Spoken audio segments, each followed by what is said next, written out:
without further ado, let's start in the world of the Wildsea. Yes. And with that, all of you are likely meeting up for dinner in the Girl and the Goat. And the thing is, you've all been on your way from the Foxloft Reach to the edge of the Bramblewake Expanse, to a small spit-side port called Three Masks, as you've heard a rumor that the library ship called the One-Armed Scissor might have old cookbooks. And the Three Masks is where you've heard it is expected to dock. On your journey, however, you found something happened on. You had an a non-eventful, a sunny day, where you guys did some hunting. So let's do a short recap over dinner. What happened during the earlier, or what happened earlier today? For our audience, we initially planned to start last week. Not everyone could make it, so we did a short session, which is what we're now gonna do the recap of. I think the short summary is everything went really well until it didn't.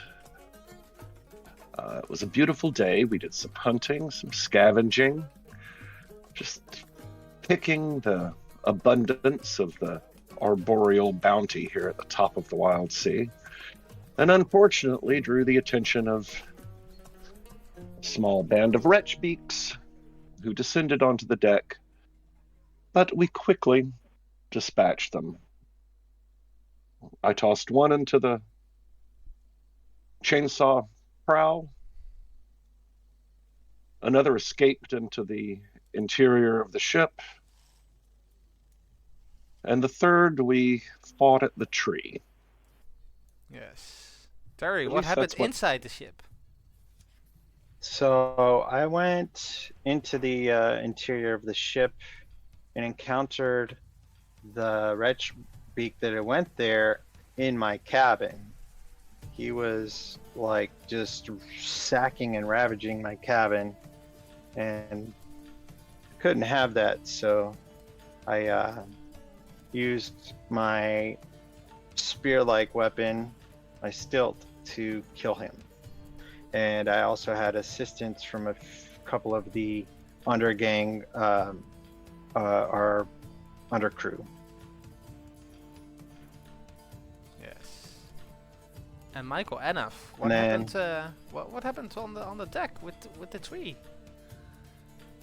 Because you guys had such a nice fruiting tree on the ship, like an ancient tree that had multiple types of fruits. But yeah, it's somehow listen, sometimes bird gorilla men are a lot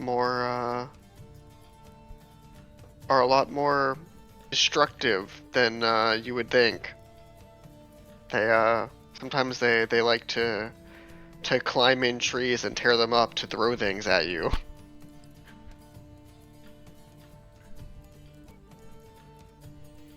Yeah, in the end you dispatched it before it could do even further damage to the tree. But yeah, it is... Well, I think that honor would go to Dot. Yeah. I survived its onslaught. Yeah. It died a rather unpleasant death due to suffocation by spiders. Yes. Yeah, Kanto to Dot. So tell me, did the wretchbeak actually eat any of the fruit? No, I think it just threw it at us. Yeah, just like was jumping and climbed up into the tree and was jumping and picking fruit and throwing it at Enof. Don't recall that it ate any, but I could be mistaken. Yes. And the Girl and the Goat. So it's an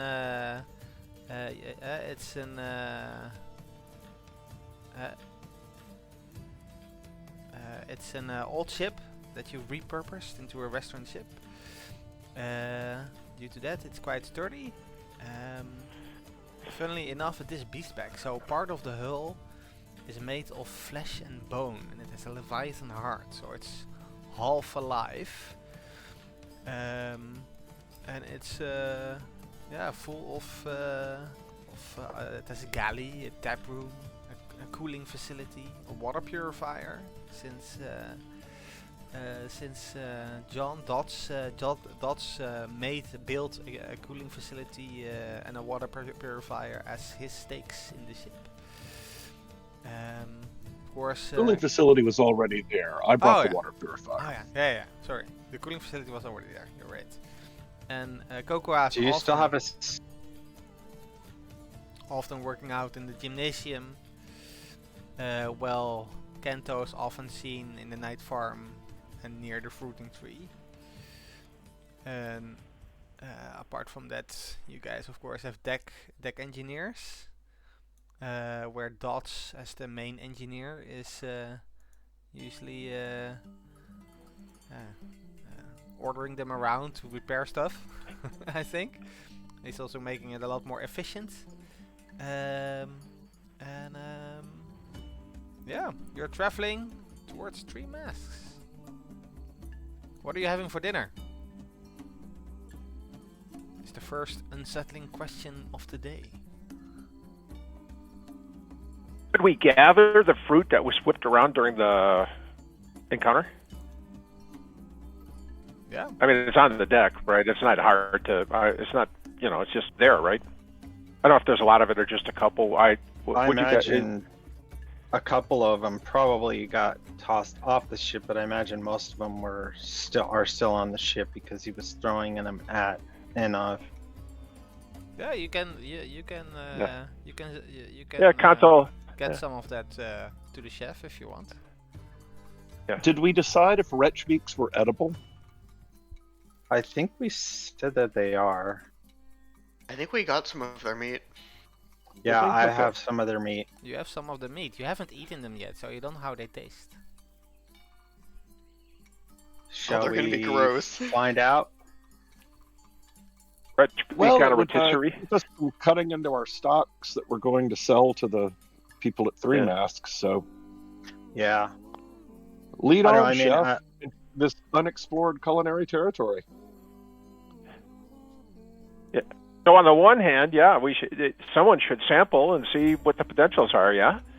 And on the other, family meal, usually you don't eat the stuff you're going to serve the customers. Family meal is usually like a different thing. Yeah, family meals, whatever's getting freezer burnt. Yeah. Yeah. I think that, we probably should try some of the wretch beak to see how horrible or maybe not so horrible they are.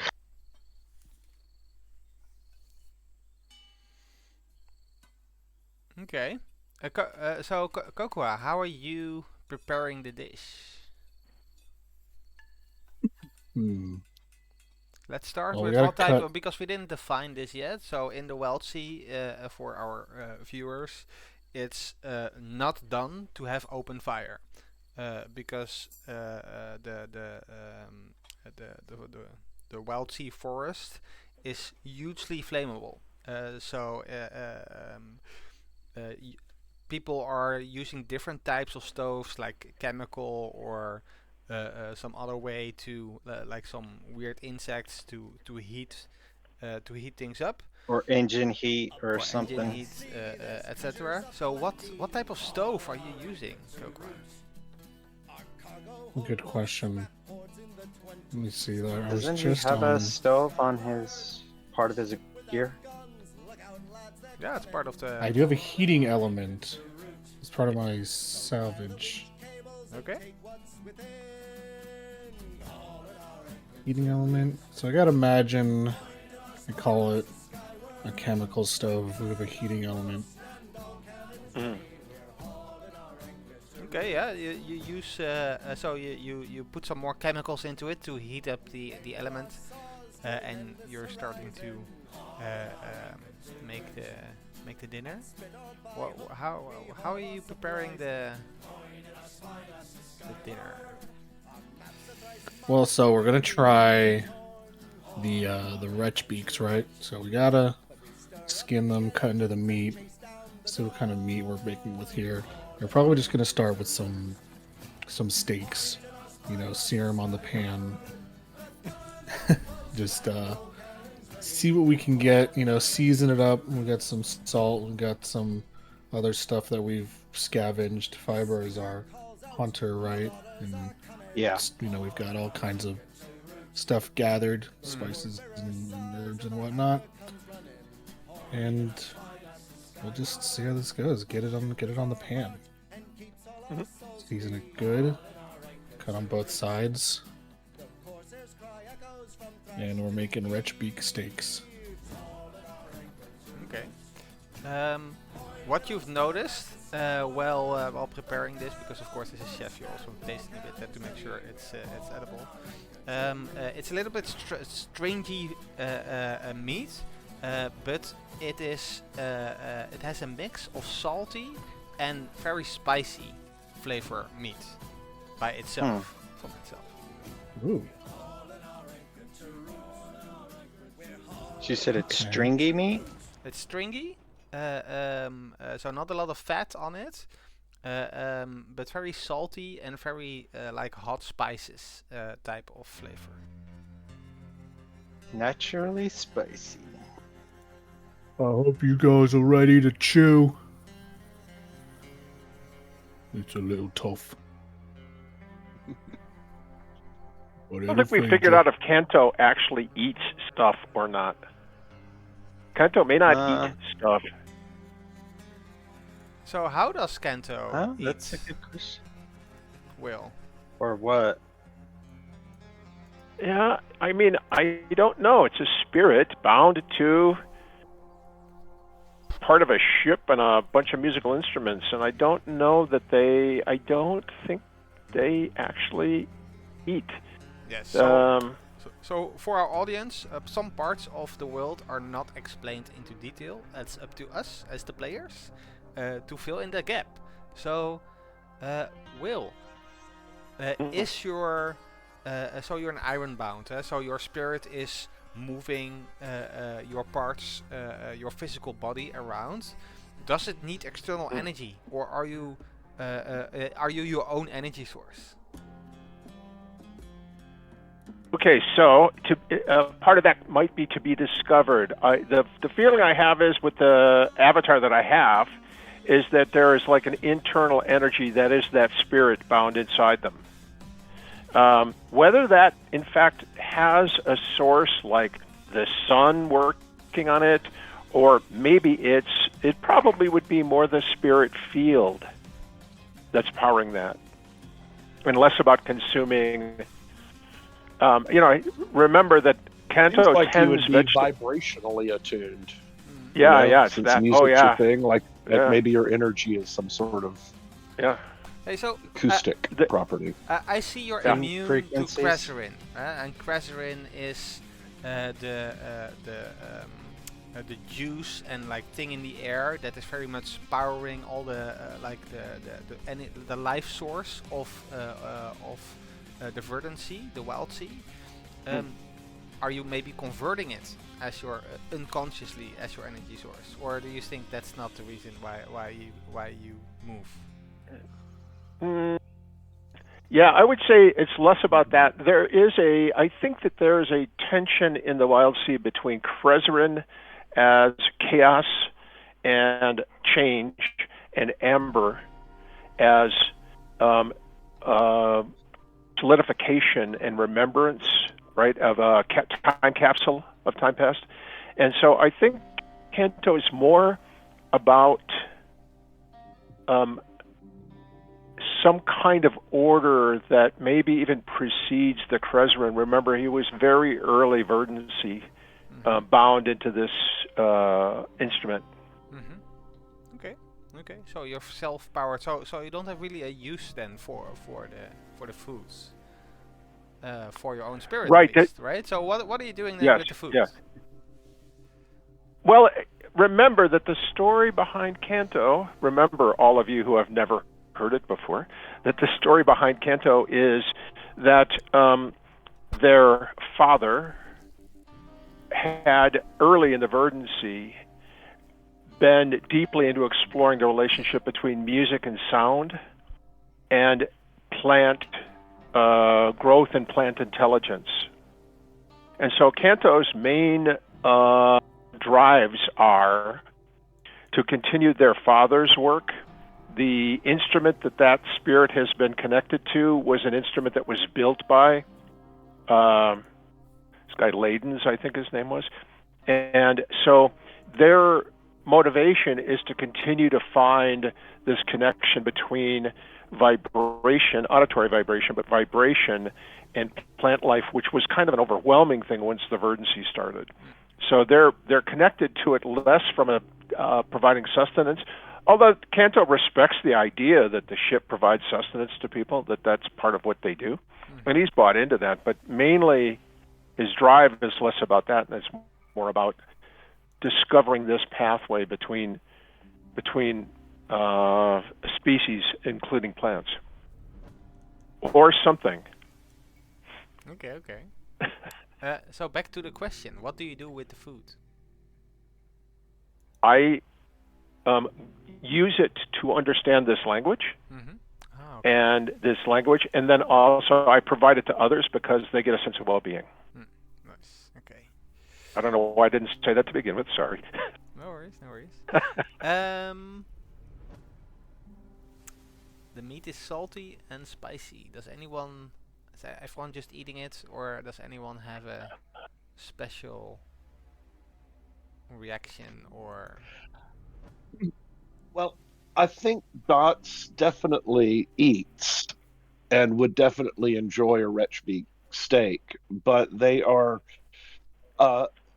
aware that their method of consuming food is probably not very appetizing to others. So I'm going to politely join the group and have a convivial conversation around the dinner table, and I'll take my wretch beak steak back to my cabin and then swarm it and consume it in private.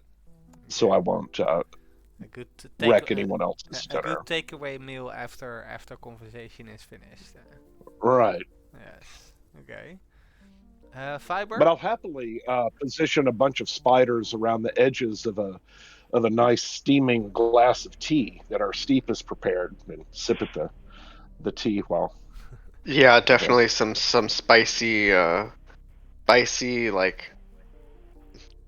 I don't know a whole lot about tea, but like a very, very strong tea to go with the wretch beak that matches with the flavors. Absolutely.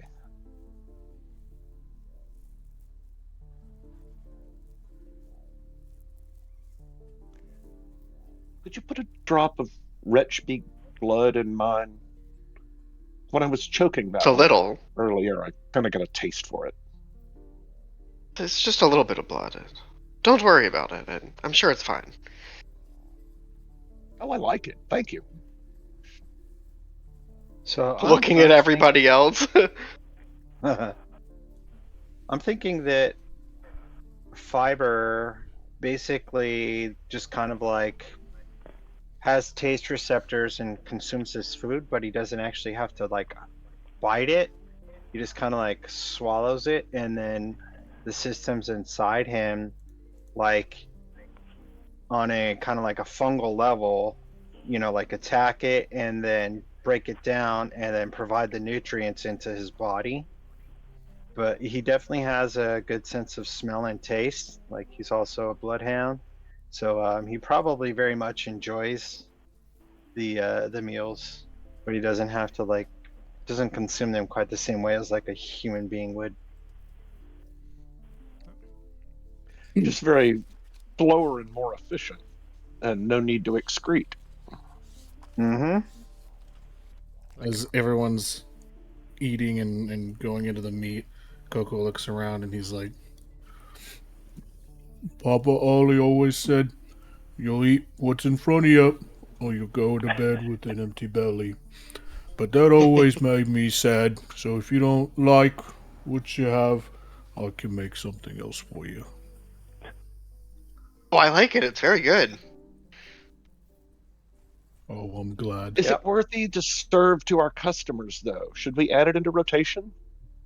That means hunting wretch beaks. I'm not sure it's a good idea. I don't know if I Don't have want to those call things it on the that. ship regularly. What's that?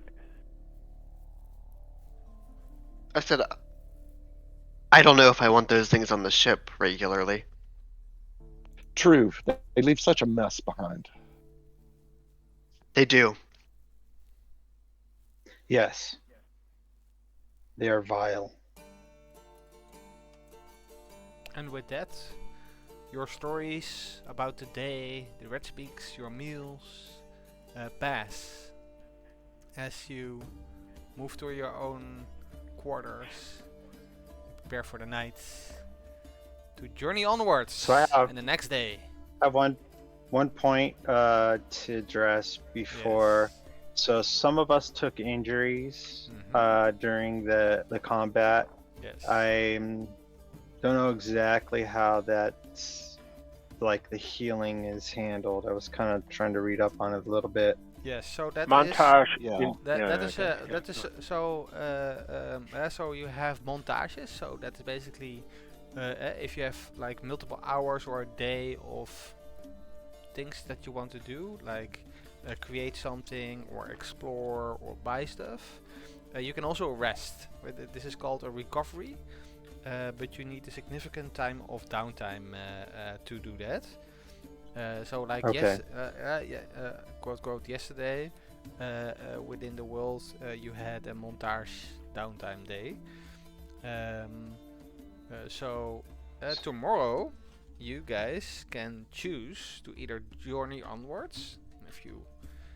If you're lucky, you might journey journey onwards and have a montage, or you can put down your anchor and try to rest the ship for a day.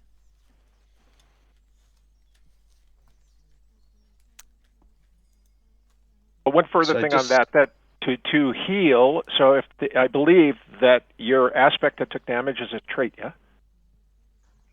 There's trait and gear. Yeah, but there's trait and gear. and yeah, it's a trait, I think. Yeah. Yeah. Correct. So that I believe requires a tend type of recovery, not a repair. Yeah, We can do that aboard ship. Yeah, I have that skill, so we could make an attempt. If we arrive at a port where we assume that there's actually care facilities, maybe a doctor, maybe hospital of some sort, or a pharmacy or something, I don't know what, that greatly enhances the possibility of having that work better. Yeah. So we can either try it on board ship or Yeah, indeed. So you need a recovery montage, mechanical wise, but that is there's like different types of recovery, like a healing, a repairing, or relaxing. And healing, you tend to your wounds, and you clear a mark from a trait, or if you have an animal or companion. Repair is you clear marks from gear or mechanical companions or the ship. And relaxing is how you clear mires. Okay, so I have marks on a trait and on a piece of gear. I have both. Mm-hmm. So I'm just wondering, the one that I posted in the chat, is that after eating the meal, or how does that take effect?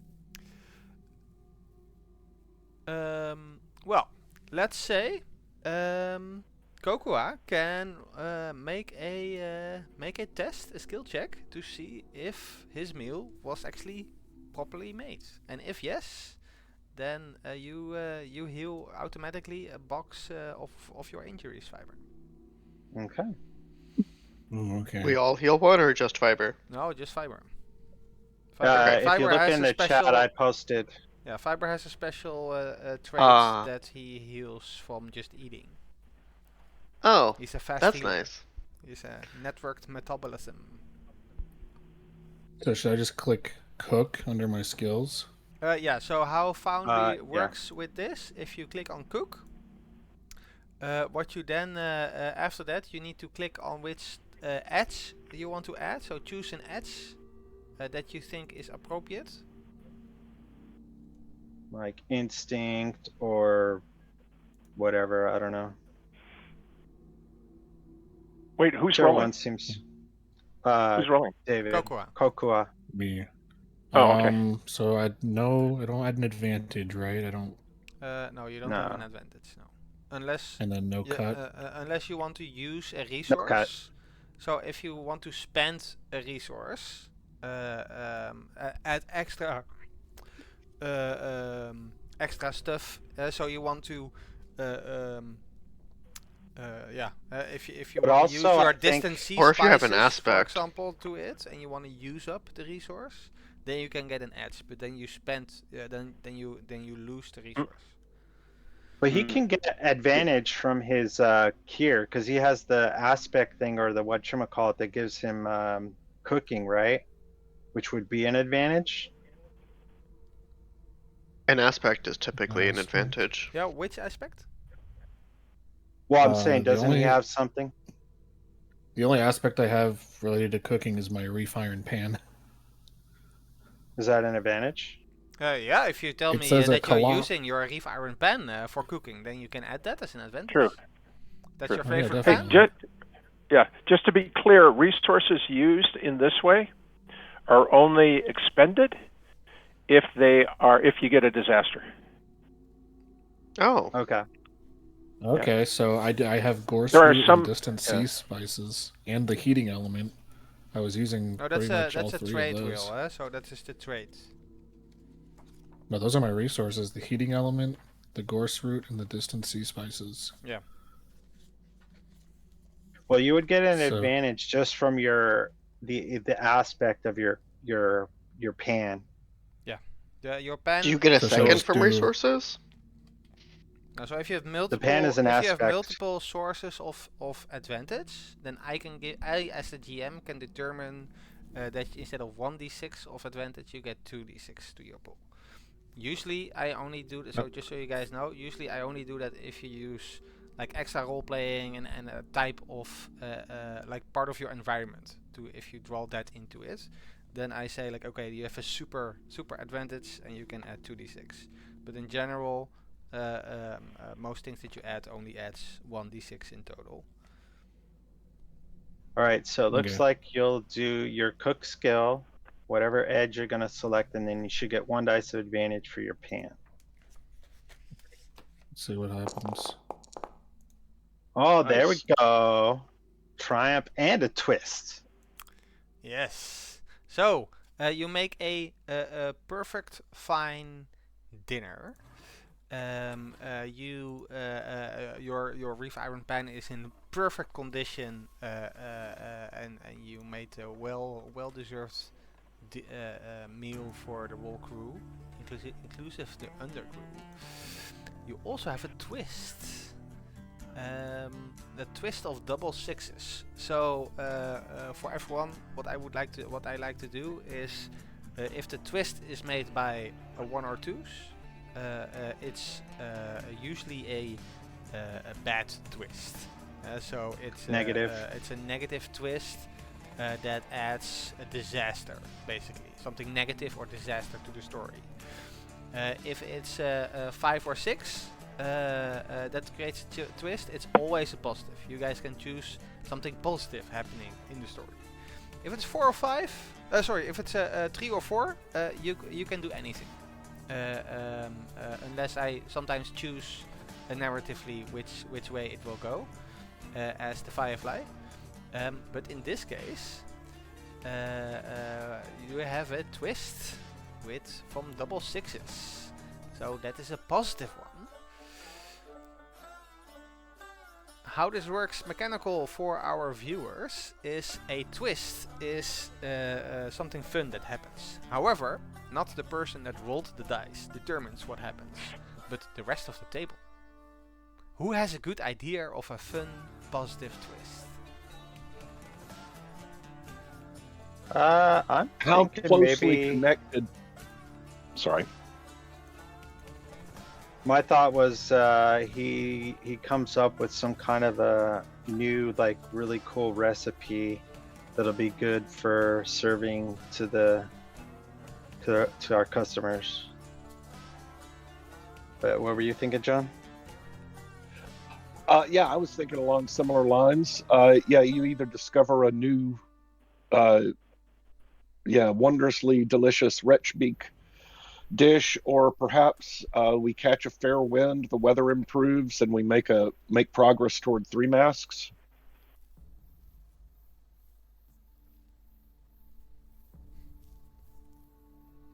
Yeah, it doesn't need to be related to the dinner, so it can be anything. Let me know.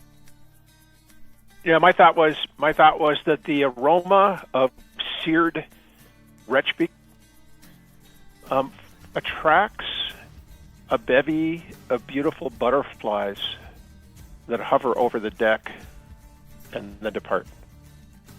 Nice alliteration. And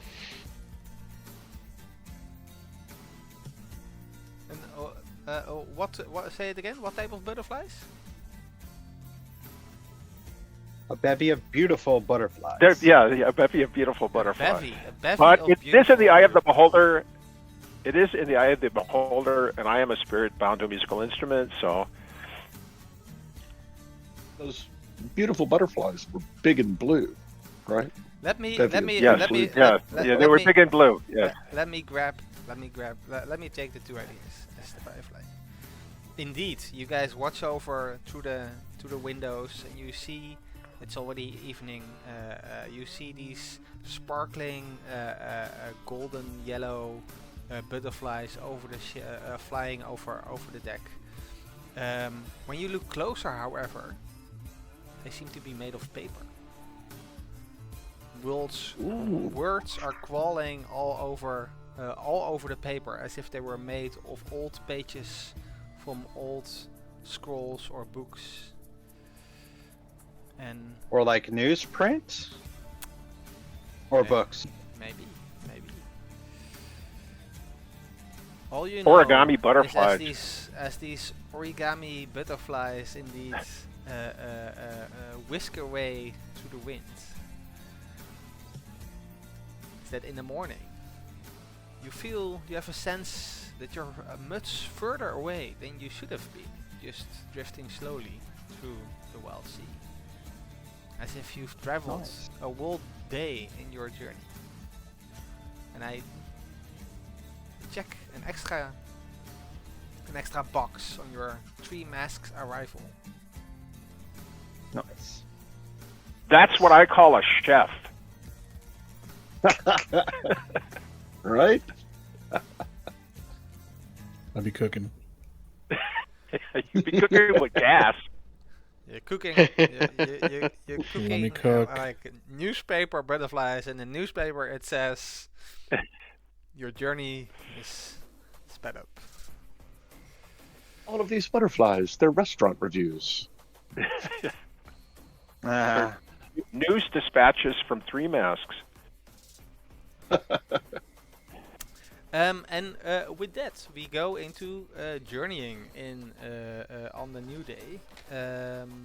So journey is a specific system, quote quote, in Wildsea, and basically everyone needs to say which station they're at. The mandatory station is at the helm and on watch, and all other ones can be something else. You can drag your token to parts of where you are at the ship. If you do not want to be at any specific station, just leave yourself on the bottom. That's fine. Or I'm happy to lurk in the engine room. I'll multiple take the helm people. again, I guess.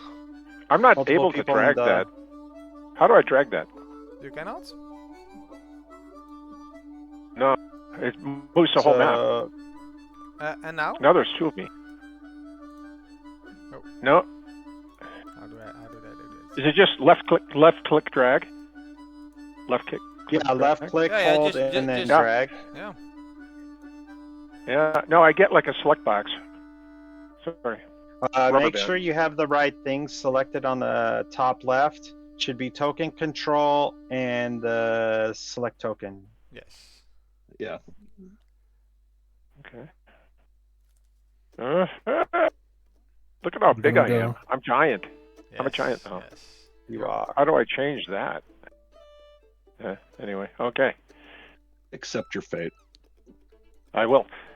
By the way, you hear Kento is, I think, a little bit bigger than the rest of the crew. Yeah. By the way, did you guys hear Kanto's playing morning music? Yes. Nice. Okay. By the way, Dots and we can drop anchor. Since we made miraculous progress, we could drop anchor here and tend to our wounded and have a montage, or we could proceed and see what the fates bring us. And if anyone's gear is damaged, I have an aspect that will almost guarantee that we get that mended. Yeah, so indeed. Yeah, you can, I have you, one. You can lower your anchor to one of the larger branches within the Wildsea,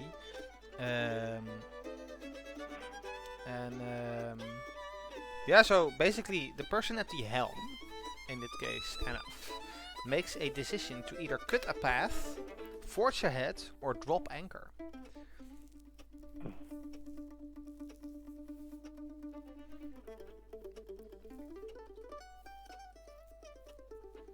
So I think we should drop anchor to try healing up a little bit.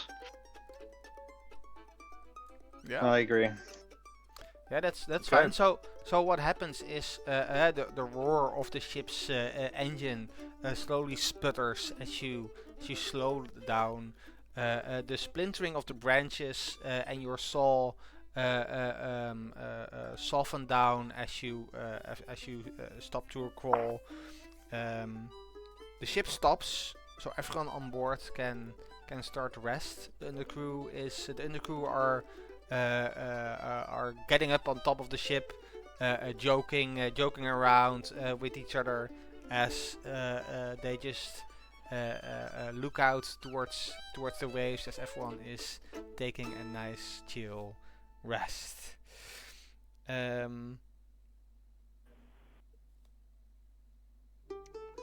Dots is like addressing the undercrew, like increase the idle on the saw blade just a little. We have to keep it moving or it'll get grown over while we're stopped. Now, whose gear needs repairing? Mine. All Mine does let's take a also. look. Drag that out on the deck in the sunlight, and I'll tend to it. So I'm going to, what do I need to do here? Set up a rattle roll? Firefly? To repair his gear? Yeah, if you want to use rattle for that, sounds good. Okay. So Nomad And Stilt, that will be- Fiber Stilt is damaged a bit. Yeah. And I'm relying on my aspect Surefire Smith, which allows me to count conflicts as triumphs when repairing gear and mechanical companions. Oh, that's sweet. Yeah. So that's just sharps and rattle and no advantage, correct? Now it says we're doing a repair, right? Yeah. Requires appropriate salvage. Clears marks from Okay. gear or mechanicals. Do you have any materials that you can use for this? Just curious. Yeah, so- And it's also yeah, I up to can you, bind Jeroen. Yeah, so indeed, you for any recovery, you do need to give up a resource, a temporary resource. If you don't have it, you need to hunt for something. You need to scavenge something out in the sea. Let's say let's say during this day we have five downtimes, 5 montages. So Well, Fiber, it's your stilt, so I'll give you the choice. I could either bind it with some rope, or I could use these spider husks to make a nice sort of patina over the part. Is there anyone you would prefer? Unfortunately, don't have any of that category. So what you I can got do. specimens It and is- whispers. So that is what John was offering from himself there, from his own sheet. No, I'm asking if he had a preference of which Well- he would want to give up. Know that you can I'm also, indifferent. while Dots is repairing something else, you can also scavenge yourself. So Fiber can scavenge some resources, so Dots can probably repair his stilt. So in this way, you can work together towards a common goal.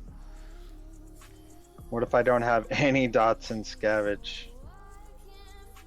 Well, you can. Well, roll it, hope for So triumph. think about how you want to do it. You do have hunting.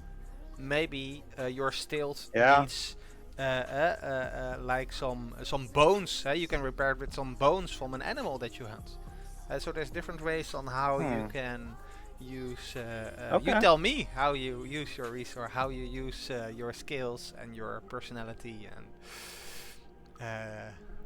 Well, because it says typically salvage, though, right? Like a salvage resource. But I guess it could be. Well, I guess I would probably try to hunt in the area for anything that would potentially have.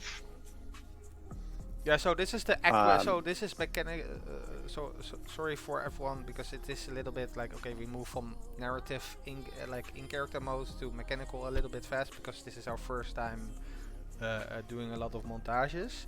So this is the acquisition montage, and you can do scavenging, hunting, or harvesting, depending on what you want to do, what you want to what you want to get, and what skill you want to use.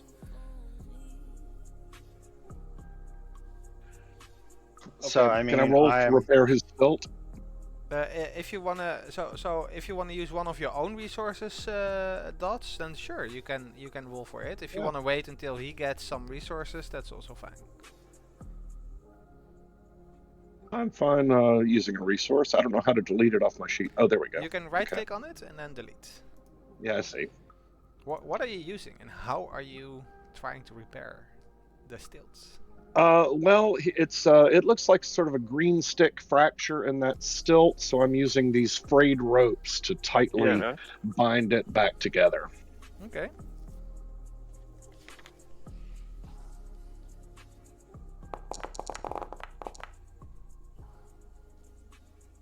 All right, treat that Oh, conflict as a triumph Yeah. Nice. and a negative twist. No, not negative. Oh, yeah, Wait, an what was the indifferent roll? twist. Double 3. So it can be anything. What type of twist shall we add? Was that a recovery repair montage? Yes. Yeah. It was, right. According to my notes, a twist on a recovery repair montage means you don't consume the resource. That is correct. That is correct. In this case, the table Right. doesn't choose. So it's indeed it's automatic. You don't use the resource. You can. Very put, cool. I'll add it back. Yes. you can put Look at it- all this Yeah. rope I had left over. Yeah. I have- just didn't have to use hardly any. Yeah, you Yeah. hardly have to use any of the rope to repair the stilt. Fiber, you can unmark the damage on Yep, your I did. stilt. With that, who wants to get the focus? Who wants to do something? I'll I go could, into the hunt. ahead. Oh, you want to go? You Yeah, can I was go just going to first. say that you're also, your tendril is not doing well, right? I see you Correct, have a I problem with your tendril. Yes. And You okay discussing that in public? It's out in the so how do do you have a specific significance to your tendrils, Fiber, or is it just hair? So no, it's basically almost like an extra hand, like an extra arm, but it doesn't. It's not like specifically has like a hand on it, but it's almost like a monkey's tail. You could think, kind of, sort of, very Mhm. prehensile tail. Yeah. So it's more like that. Okay, yeah. And Kento, you're the Torn, right? So Fiverr.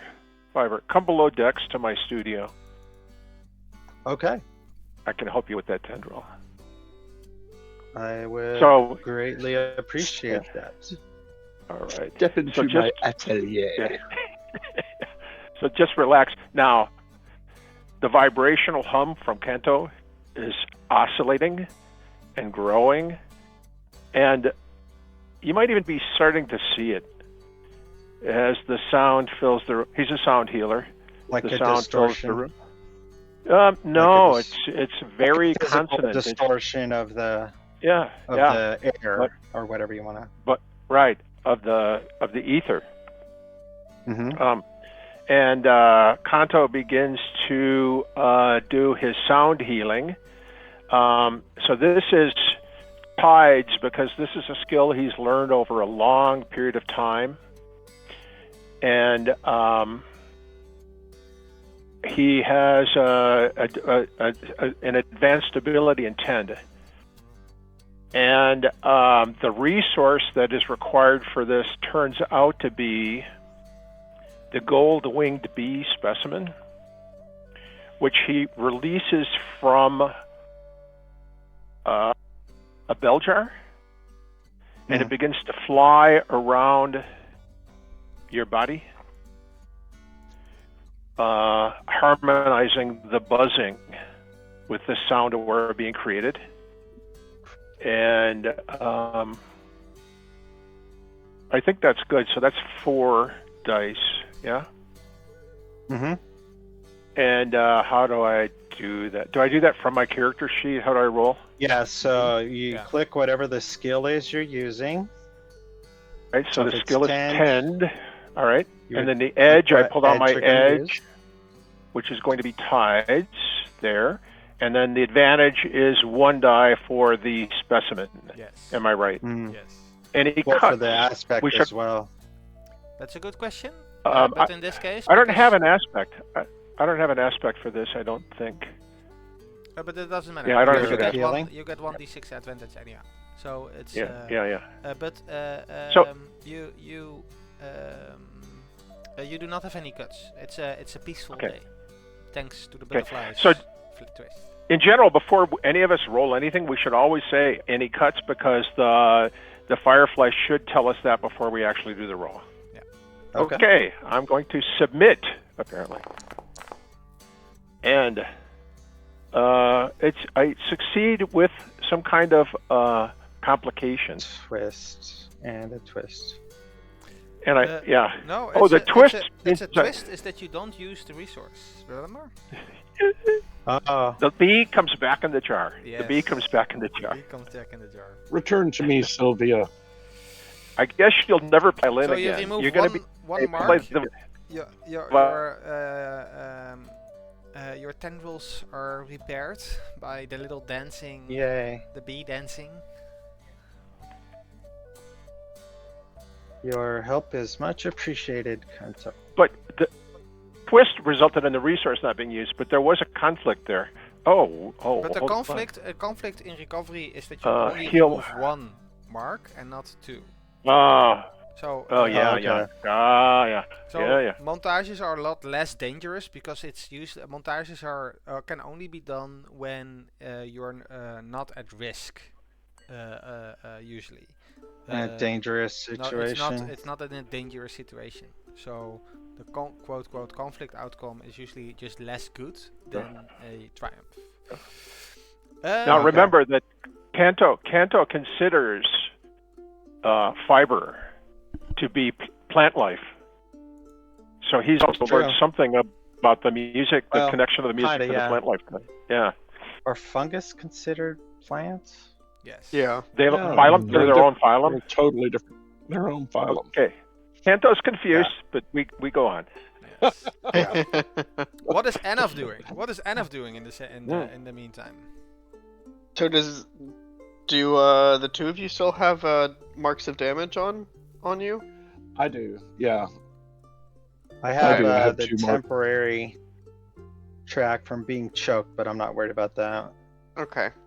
So I am going to be brewing up some nice relaxing tea for everybody. Ooh. I have this medicinal fuzzy nut. I have medicinal Is it herbs possible that as I a could brew? resource.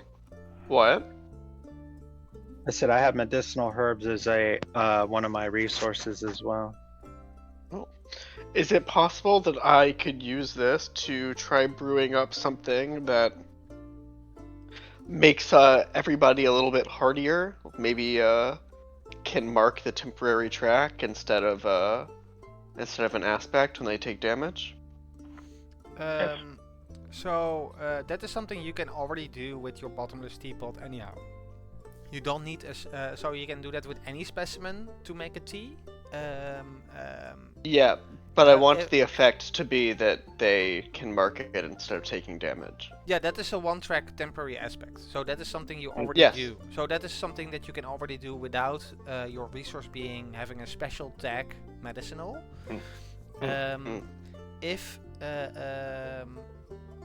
If you use Maybe that'll give it an extra track if it's medicinal. Let me put it this way. If you use your medicinal specimen in combination with your bottomless teapot, you can heal multiple people with the same tea. So it doesn't give them one track aspect, but you can heal multiple people at the same time. Oh, I can That's do that cool. anyways because of bottomless teapot. No, bottomless teapot does not allow you to heal multiple It gives you a people. one track. It gives you an extra Yeah, mechanical armor, so it gives you an extra aspect that can be marked. Temporary Yeah. aspect. yeah. Oh, I didn't realize you could mark those instead of damage. I thought you could only mark them to get their effects. No, so for example, with bottomless teapot, you can make a brew, a concoction, and basically the name of the aspect would be I got a, Maybe like invigorating oh, tea. like I'm invigorated is then the temporary aspect. And I'm invigorated is temporary, so for example, you can only be invigorated, for example, I would say as the Firefly a day. But you would add it as a temporary track, and then if you need to mark an aspect, because for example damage, you can just mark the I'm invigorated track. Yeah, yeah, that was my intention, but I thought typically you, like, the aspects, the temporary tracks from not just brewing, but also, like, all of the temporary tracks from, like, crafting and stuff also, like, you do an effect, like, you make something that gives you fire resistance temporarily or something. Yeah. So he doesn't have to consume a specimen or whatever in order to brew? I do. Okay. But So- the teapot allows me to give it to everybody that is- instead of just so one that is person. creation. So that's a different montage. That's creation, and you create something. So you create from a resource something else, like a concoction. But you asked me specifically, what can you do with the medicinal resource? So the medicinal resource is best used for recovery, and I would say with your bottomless teapot, with the medicinal specimen, you can make a brew that heals up the whole crew for one bar. I see what you're saying. Yeah. Alright, yes, this is what I will be doing. And You're making Red Bull. let me put it this way: as a Firefly, you do and if you do get an idea, like you get a flashback of an ancient tree stuck on the deck that might need some watering as well, and maybe it likes tea.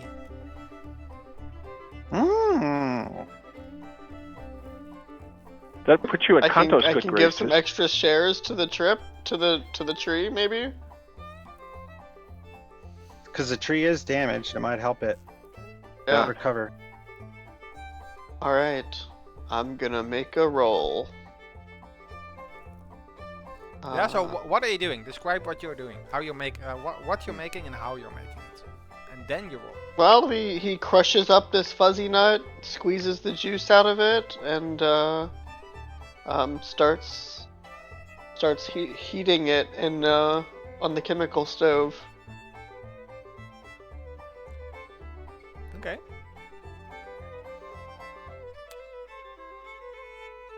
So I assume you want to use concoct.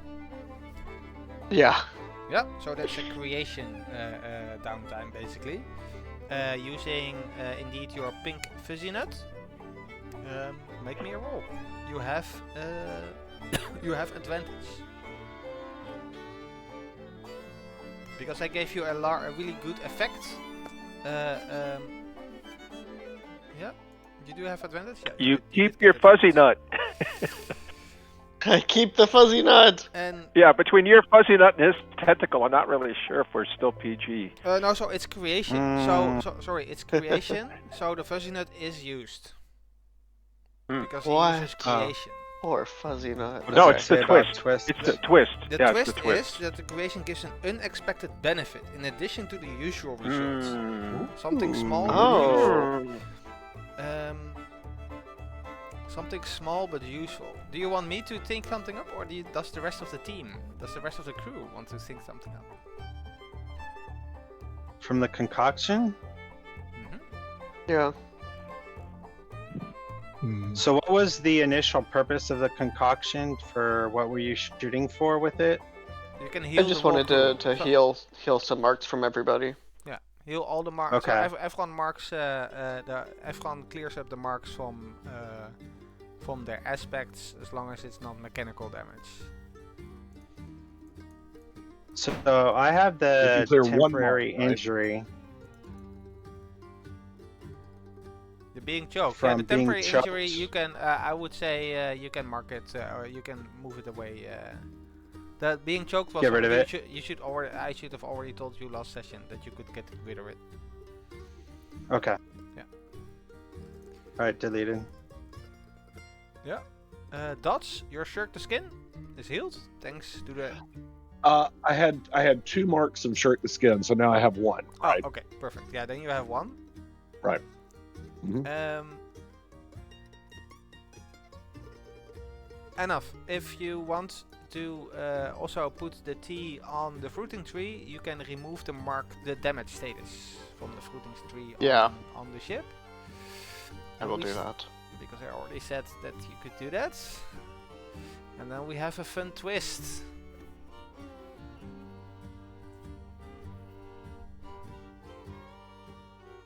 I have an idea. The fruiting tree now starts to bear yet another kind of fruit. Ooh. Ooh.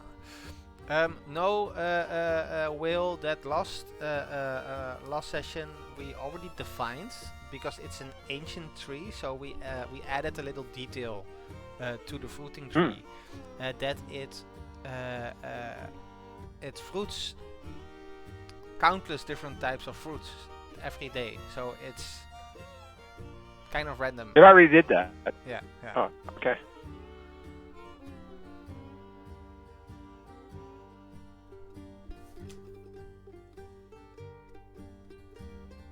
Maybe there's a sapling.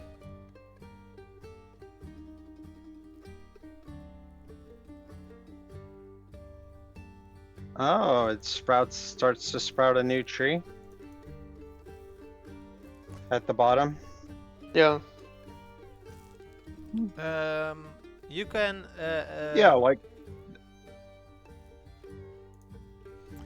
Well, I mean, how uncommon would that be in a verdant world like this? So, or maybe if it's an ancient rare tree, that could be a resource we could sell at port or use in the future. Let me. Ancient Mhm. sapling. Yes. So let's do that. But it's a track. Will, since you're the gardener, right, from the ship, you can add on your sheet a track, a temporary track, for ancient track. tree sapling, and you can mark it once. Okay. How many So you'd boxes? have to use 4 boxes total.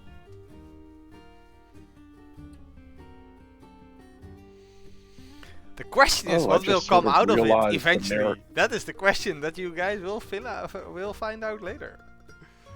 But you- 4-box track. A wrench beam And comes do out. but no box are marked, right?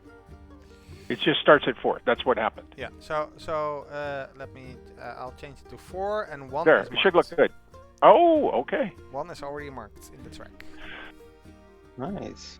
And Kanto is a little curious because this shows him that something other than music can affect these plants. Mm-hmm. Yeah, they like tea. They like tea. Oh, did that tea have blood in it? They like this. No, tea. that one didn't. Yeah. Oh, okay. Pink squishy fruit, whatever it was. Fuzzy Yeah, the pink fuzzy fruit. nut. Yeah. Fuzzy navel. Hmm. So the only other montage, I guess, would be mine. I did want to hunt for specimens, I guess. Whatever I could possibly find out there. Yeah. If you wanna hunt, you can go hunting.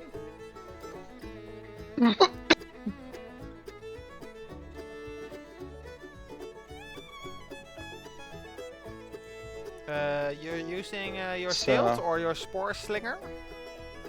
My spore slinger, try to hit stuff from a range. Yeah, you have advantage.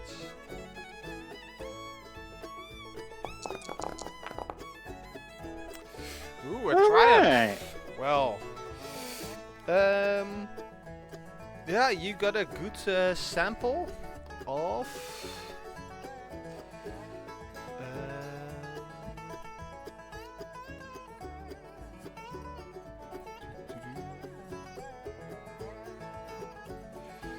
Some kind of small animal, I take it, or something. Well, let's say you got.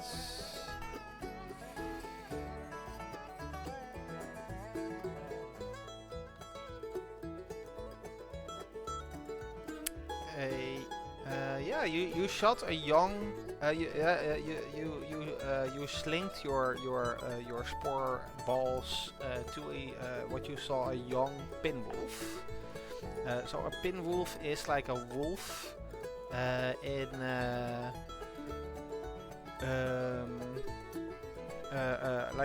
like a type of flying wolf so it's not Wildsea. they're not flying really hard, but they have some wings that they use like, well, almost a little bit more than a penguin, but more like they cannot fly, but they use it to, let's say, they hop around and float sometimes with it. Like a flying squirrel. But they yeah, like a flying squirrel a little bit. But they also have very sharp claws and beaks, so that's why they're called pinwolves. And they use it to pin down. It's like their a prey. griffin. You saw a young one, and you got a pinwolf hide. Pinwolf hide. Nice. Does that count as a specimen, I take it? Yeah, it's a specimen. Unless you wanna, you can choose between pinwolf hide or meat. You want some wings? Some chicken wings? Well, Making some given that pinwolf we're a wings. restaurant ship, probably the meat, I'm thinking. I mean, obviously both would be better, but I'll take the meat. Okay. You can add it to your sheet. In the meantime, Chef Cocoa, what are you doing? Well, I see we've dragged ourselves to on watch here, so I guess I'm not cooking. If You I'm can on do whatever. watch, So it you, probably you guys means have a day off on the ship. Montage. So you can Yeah. do Day whatever off. you want. You can explore out onto the forest, into the Wildsea RPG. You can scavenge, hunt, harvest. You can create something, so you can cook. So you can cook a meal, for example, or you can work on a project. So a project is something if you want to build something that takes a lot more time than one day. I'm not really good at building anything. I just really cook. I do have to organize my cookwares and ingredients to make sure it's all easy to get to. So I'll be in there, make sure the galley's nice and organized. But if then Fiber returns with what was it? Pinwolf? Is that what that's called? Mm-hmm. Pinwolf meat? Then I mean, I'll look. I got some stuff. I'll make some sauce. I'll fry up some pinwolf wings.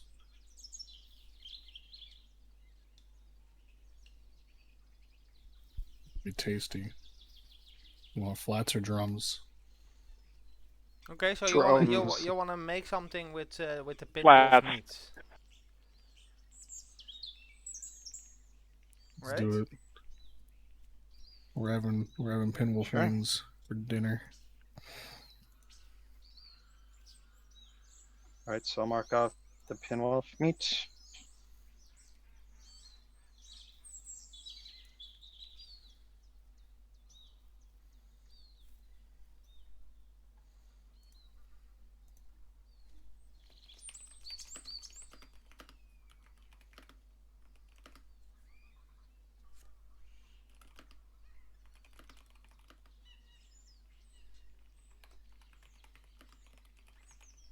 And shall I roll cook again?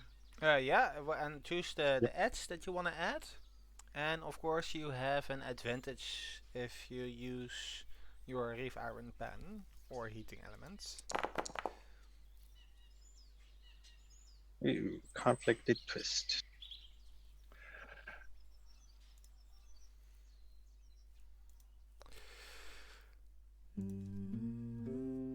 Okay. So 2, 3, 4, 4. so you have a yes.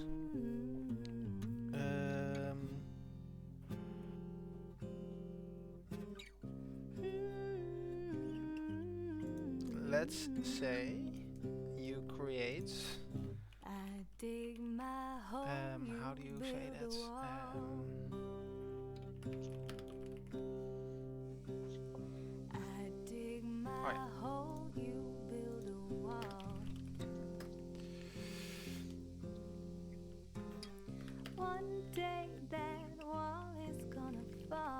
You create a pinwolf jerky.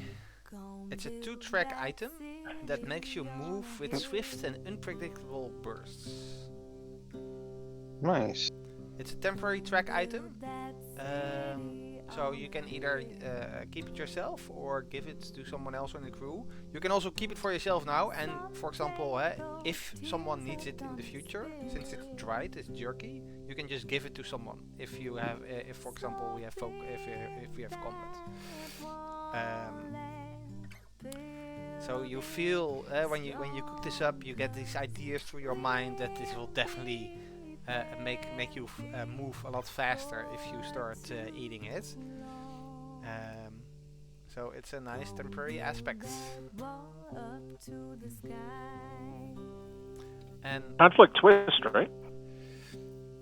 this is with a twist. Yes. So the twist is in this case.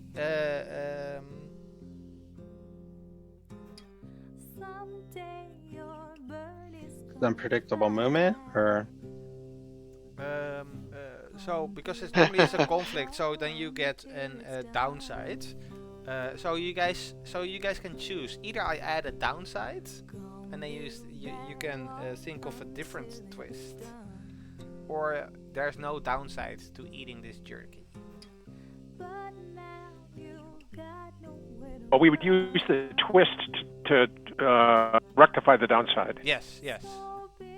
Oh, That's okay. So let Yeah. me That's fun. let me add let me add the downside of this jerky. After you eat it, after.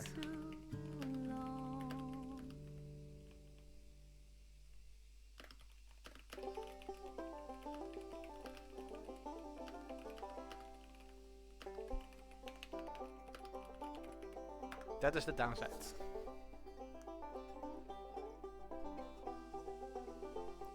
After eating it, you need to Yikes. continuously drink alcohol for 24 hours, every moment. So you can choose. Somewhat. You can choose to cook it in a way Wow. that you do not have this downside. Note, that means that you might get a cut if you're drunk. Yeah. Do we have? Do we serve alcohol in We port? definitely Because do. I'm thinking we put out Yes. some jerky snacks.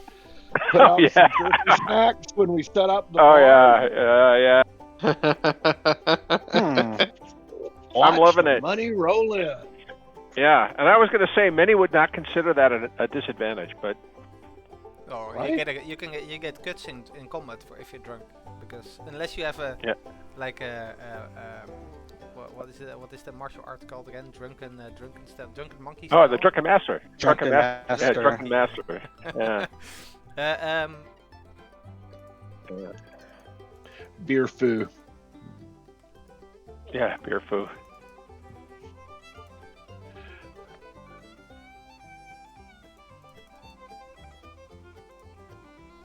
Okay, so you keep the downside.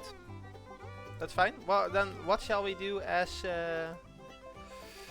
I've added it to the track to the jerky, David. In that case, we have a small twist. So something unusual, something small but usual happens. And Birds have built a nest in the ancient tree, and we can harvest their eggs. This tree's getting a lot of love. We like the tree. It's the power of music. what type of bird? I mean, the A rest of the wretch-beak. ship is a rotting Leviathan carcass, so there's not a whole lot left to love but the tree. So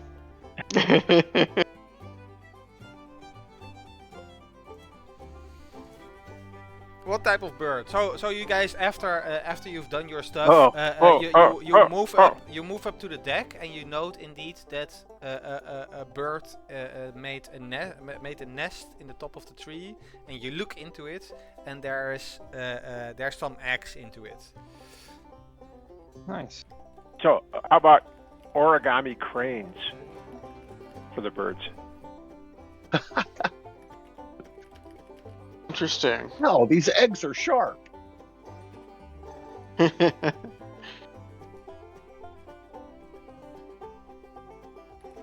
I was just thinking something simple like a quail or something, but I don't know. Oh. Let's say they're white eggs with square red dots on them. Who wants to add them? That's probably our gardener guy, I would imagine. Kento? Yeah. Yeah, or, What do I need? Or What? Coco. Oh, Coco. I mean, the chef. If he's Huh? the one.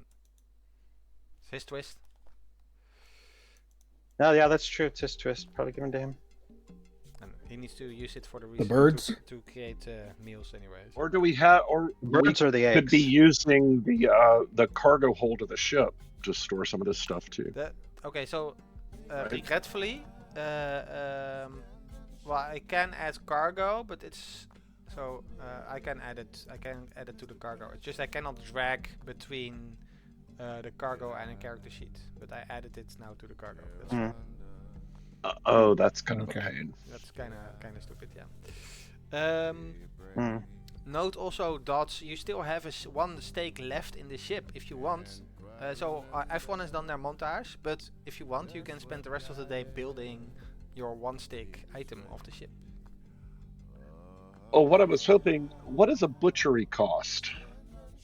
How many steaks is that? The butchery. Let me see here. I think those are just Yeah. one.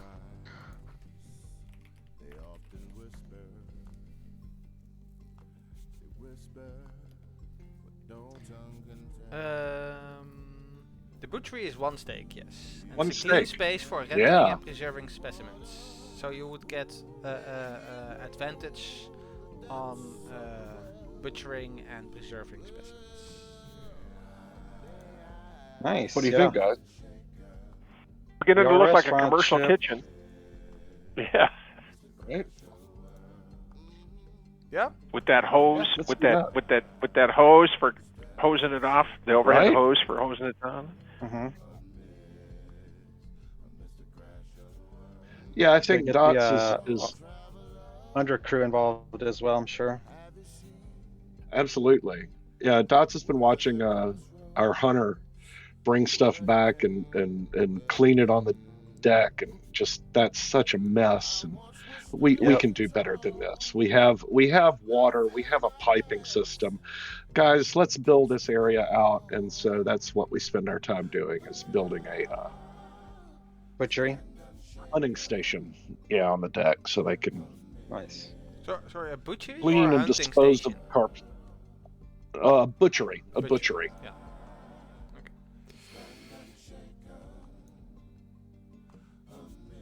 So I added it. hunting station in terms of cleaning it up, or cleaning the hunts. Yes, you now have a butchery on the gull and the goats. Yes. Nice. And with that, at the end of the day, we're on the ship. As you slowly make your way to travel further, we'll have a short break. All right. Let's do it. Let's get silly. Welcome back, everyone, from our small break. We continue with the wild sailors of the girl and the goats. Yesterday, in game within the world of the Wildsea, they had a nice anchor day where they stopped the ship and rested down from their adventures earlier. The next day on their trip to Three Masks, we go back to the ship stations. Who's at the helm this time?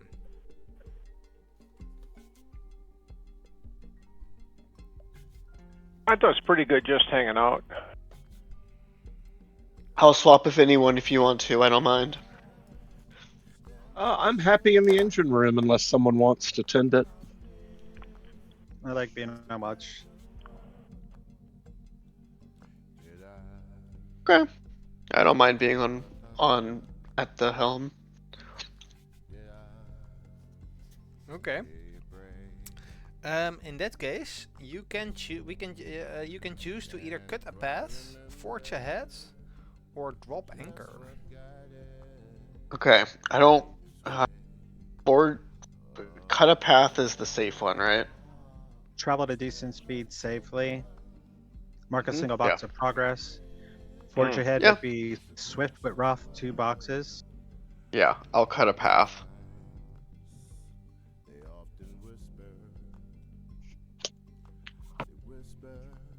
Okay, you cut a path.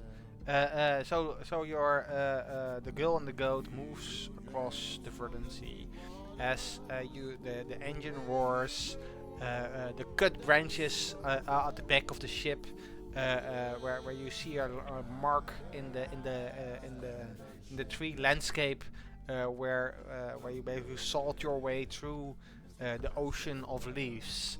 In the distance, you see them slowly growing back and closing the scar, and you move onwards towards Three Masks. As another box is marked towards before you arrive at Three Masks in another 2 days. Meanwhile, what happens on the watch?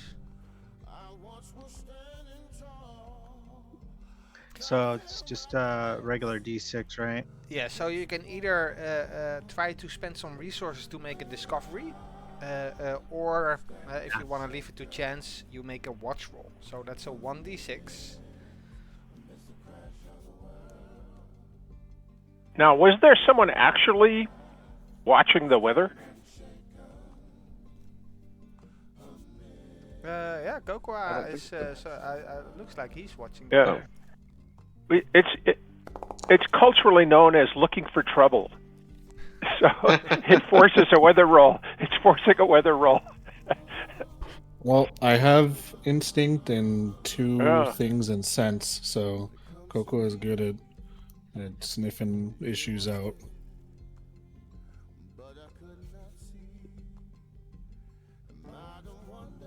He's got a good sense about things going wrong.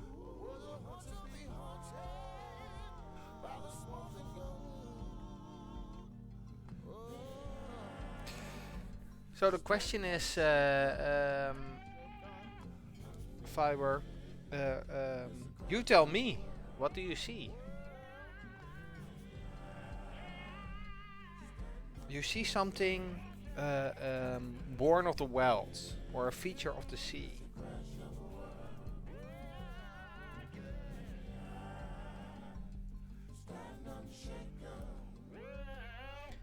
If you want, I can give you 2 choices. I can give you 2 keywords that you can choose from.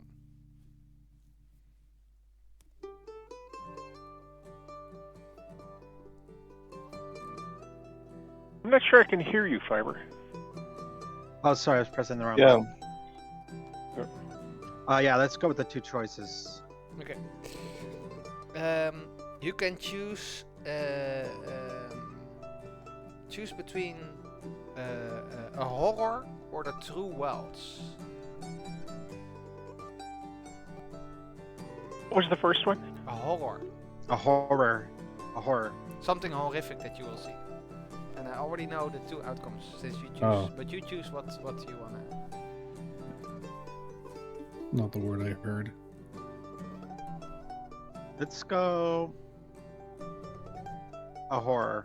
A horror. Let me.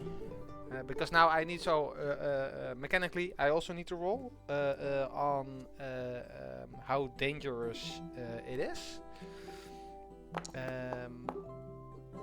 You don't see this; it's a hidden roll. Mm-hmm.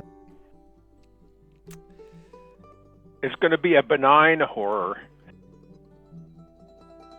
Oh, that's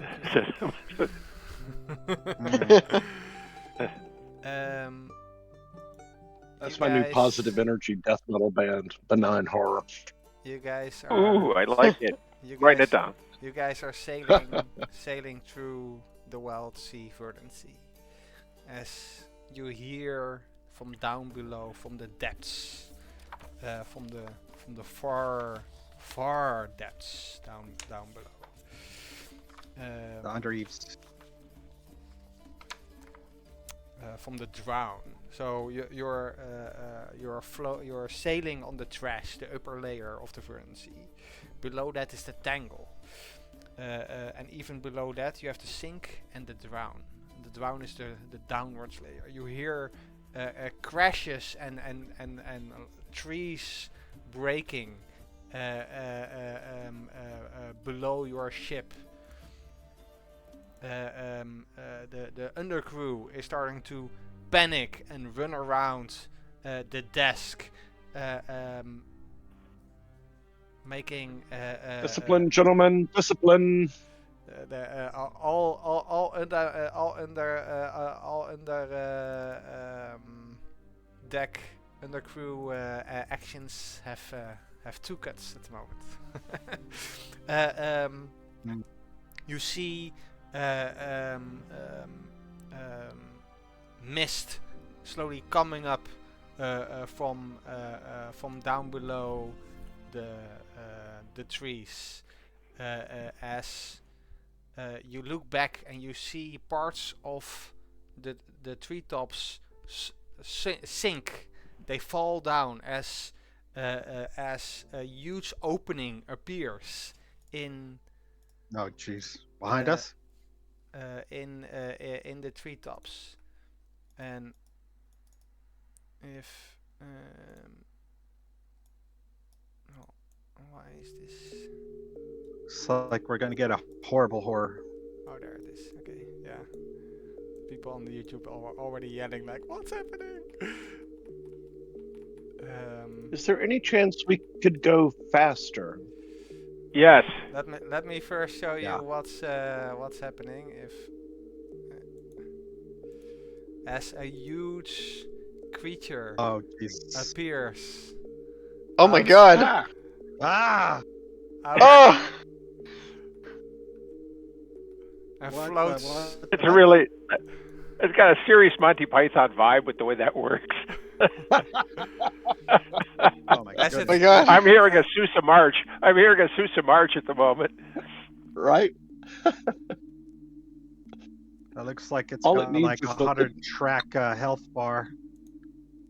It needs a little top hat. Yeah, Kanto is seeing it Yeah. in a little mirrored reflection on the side of something that says, "Objects in this mirror may be larger than they appear." Yeah. Yeah. It's a Must weird go dog. faster. Yes, fast.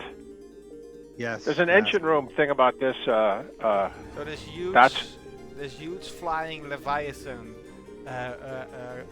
is basically coming up from the depths of the Verdant Sea. Birds across the ocean are fluttering away into the air as you hear thunderous sounds of tree cracks as this Leviathan basically floats up into the air, and a shadow is casted upon your ship. All of you mark 1 mire. So I actually don't. Because one of my aspects says you never mark mire when confronted with an unknown or terrifying beast, no matter the size. There you go. Cocoa does not That's care. He is standing on the deck of the ship, waving his pen at it, going, "Shoo! Go away!" Kokra, this aspect of you have a flashback of a memory of why or how, either physically or mentally, you have something in your past that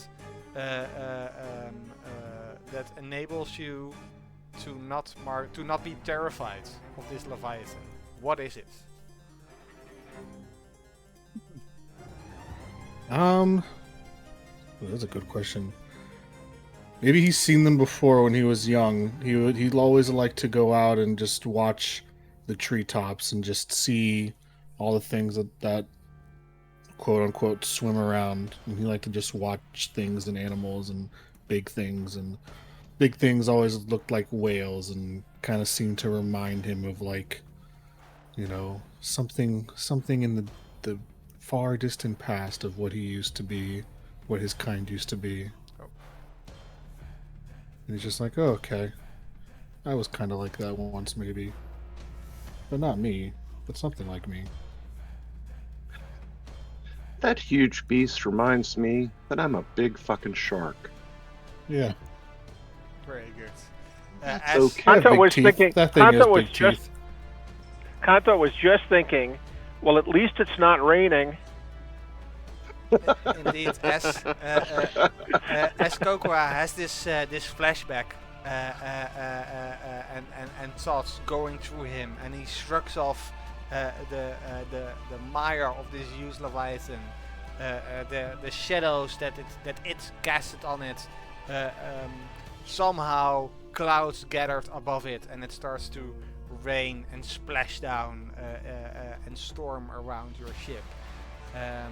Kento, how do you look, feel yes. in the rain, and how does the mire of this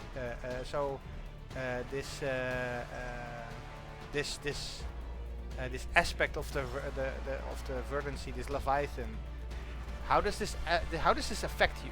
So you have a mire that you marked, so you have a memory, something that disturbs you.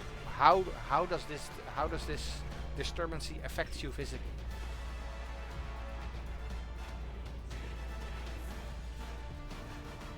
Like, do you start to This shake, is- or is there something else that the others see or can see on how or why you're disturbed at the moment?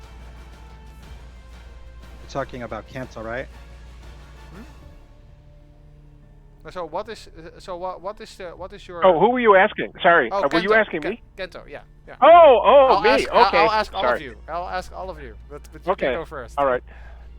Yeah, so Kanto, the Mire is the others assert their spirits deep within you. You don't trust your motivations and doubt your own agency.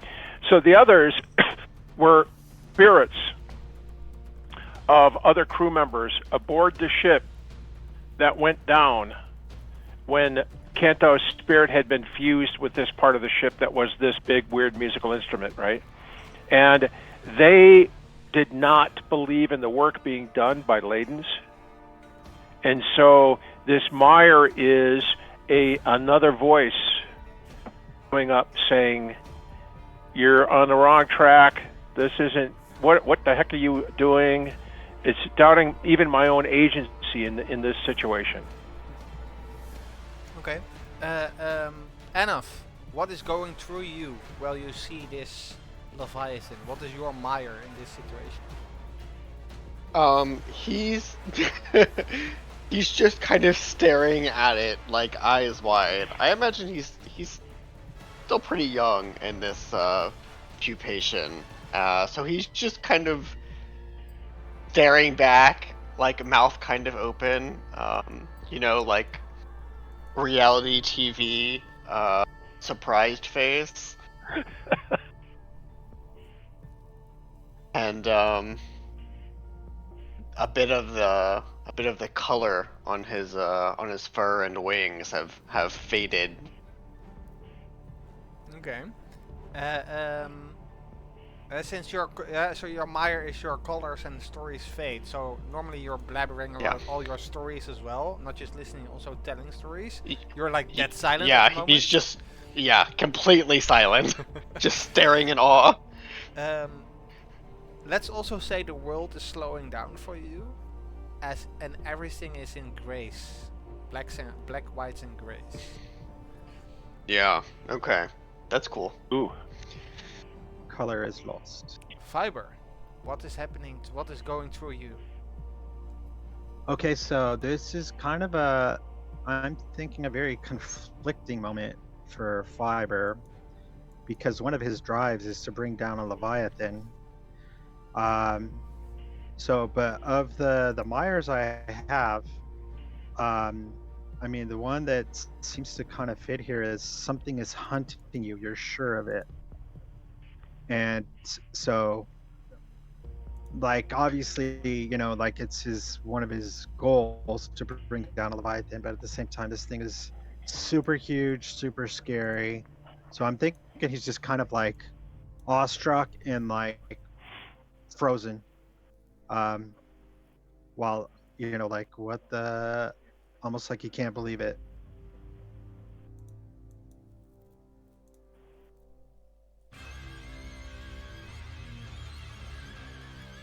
Okay.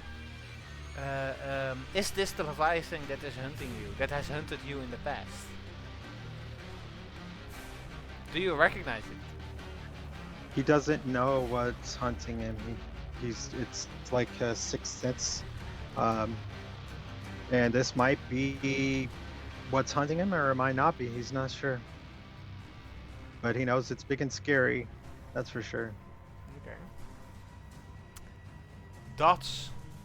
How is the swarm reacting to this? The mire that Dots has marked is spiders escape your skin, striving for individuality. And I think the shadow of this giant thing looming over our craft has caused parts of Dots, but not all of Dots, to flee in terror in a way that is deeply disturbing to an entity that thinks of themselves as a harmonious whole. To suddenly find parts of you rebelling and running away, and so they are to the rest of the crew, it looks like Dots who is normally a humanoid figure wearing a sort of ceramic mask, has sort of slumped into this ill-formed pile, and spiders are crawling about, and they're having a hard time pulling themselves together. Cool. Very cool. As this Leviathan is for basically floating and jumping all over your ship, you have no idea if it actually saw you or not. However, if you triangulate where it's coming down, you definitely need to steer the ship away, avoid it somehow.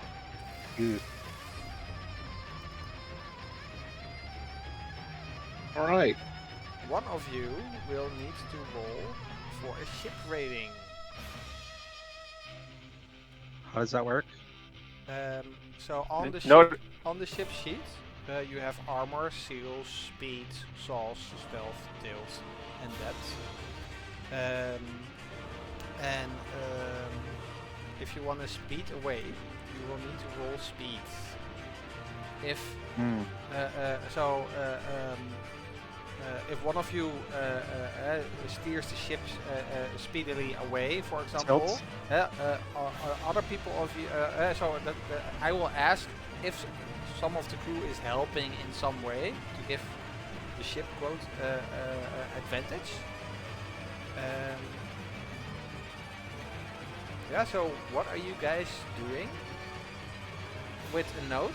How Meyer works. So narratively, anything that you do, you should let hints of your Meyer bleed through into your roleplay.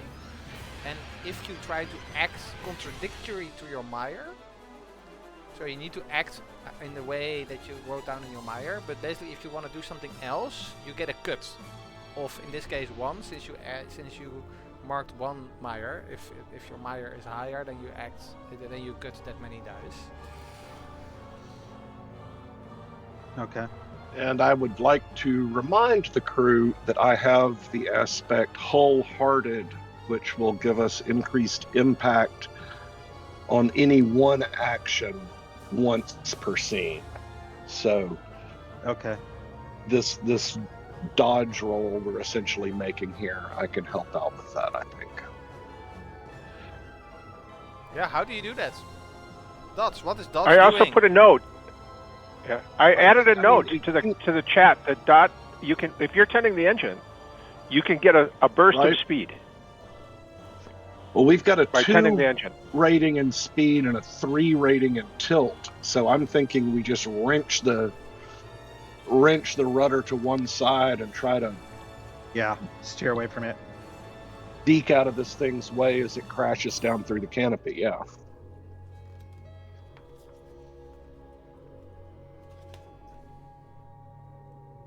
So my suggestion is roll tilt. I would agree with that. Yeah, you can think, you can tilt away if you want. Since I'm at the helm, I'll get my bearings after a few seconds and turn around and just immediately, without even communicating what I'm doing to everyone else, just try to dip below the waves.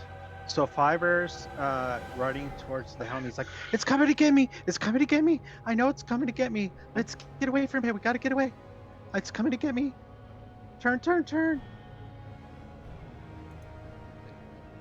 Half of Dots has decided to assist in jamming the rudder to one side, and the other half of them has decided to increase the speed, and so they've just been pulled in 2 different directions, and they're effectively doing nothing helpful at Yes. the moment. As the so my question to you will be, Dots. As the engineer, you were tending the engine. You can choose in this case to overload the engine, as Will explained in the chat. That means that if you use a resource that you have as fuel, or if someone else in the crew has a resource that you guys can use as fuel, you can throw it into the engine and overload it, and and speed up the ship as well, so you can get an advantage on your roll. What kind of fuel do our engines use? Our like engines sludge. pump black sludge through a beating Leviathan heart. Mm. It requires no fuel, but in a particularly ominous way. So I think what Dots is going to do here, given the mire I've taken and this whisper I have, called a prison of skin, I think Dots is going to use this whisper in the engine room to collect themselves in a way to overcome their mire and concentrate their attention on getting some extra oomph out of our engine. Does that work? Yeah, sure. Okay. Now, how do I roll tilt? Just the number of dice. So, open the characters, the Three. actors. No, so you can And- double click on the girl and the goat in the middle of the screen to open the Or character that, sheet. yeah, that's what I forgot. I've got the girl and the goat open, but So- when I click on tilt, On the left side, you can click it on doesn't. tilt. Yeah, it doesn't do anything. It doesn't? Oh yeah, it One doesn't. sec. Oh, Yeah. one sec. That's now it does. If you click again. Yeah, now it does. There we go. All right. So you're giving me 3 dice, no cut. Because you so let's say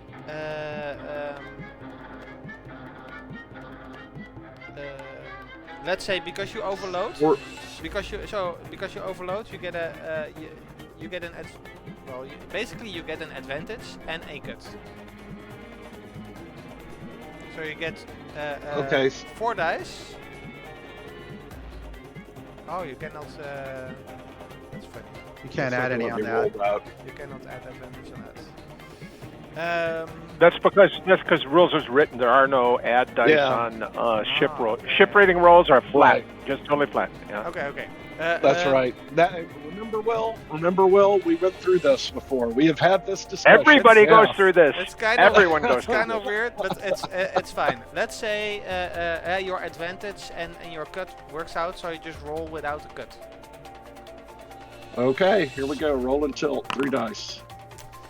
Ooh, you easily so the Leviathan flies over you. You tilt away your ship as you happened to steer away the ship without any issue.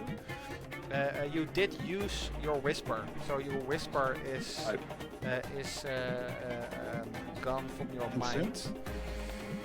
Okay. As the Leviathan basically moves over your ship.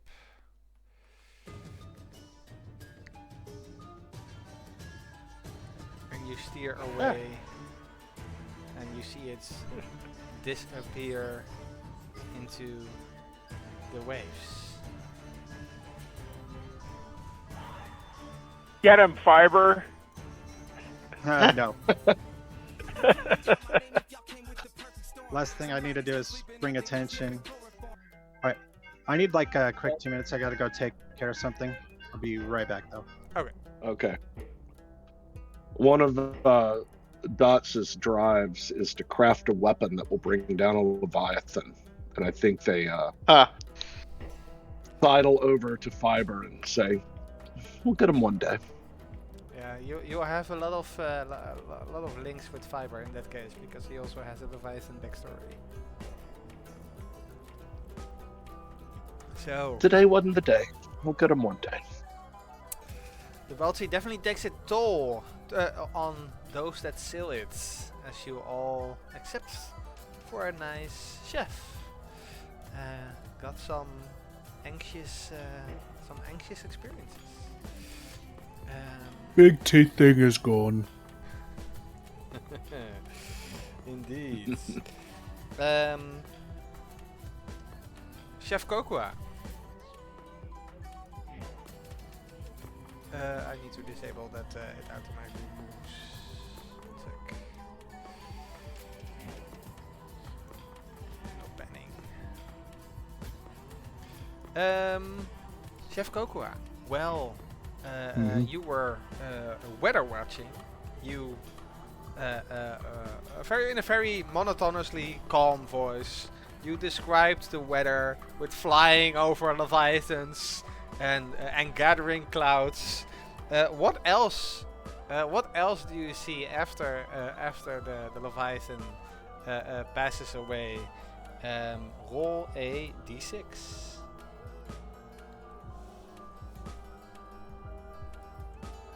Let's see. Is there an easy way to just do a d6? With /r. /r 1d6. Yeah, /r 1d6. Or /r space 1d6. Look at that. Bad. The tree. You have a change in the weather for worse. Uh-oh. Does the rain start coming down even harder?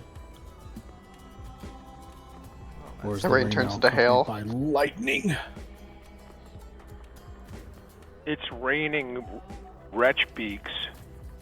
Oh no! Don't say that.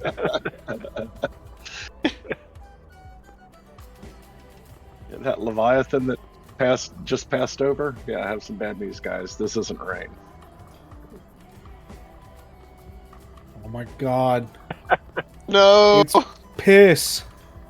Leviathan pee. It's a delicacy in some cultures. Leviathan piss. Yeah. That Some would actually cultures be a good name consider for it a an strong beer. aphrodisiac.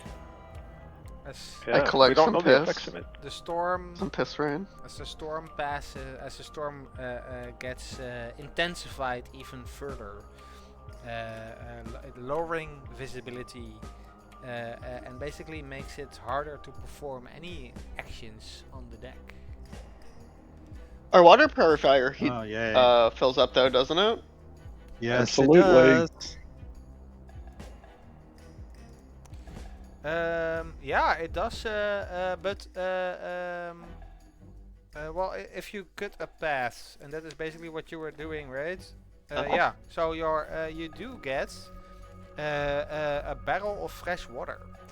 Oh, we get one when we drop anchor too, cargo? don't we? Yeah. Yeah, Drop we anchor should we have do. gotten one when we Well- drop anchor too. Oh yeah, so we should have 2. 1 sec. Let me add a barrel of water. And you can that's remove that specimen. state. You also, I forgot you. I made a cargo bay actor sheet as well. Oh yeah. All right. Let me.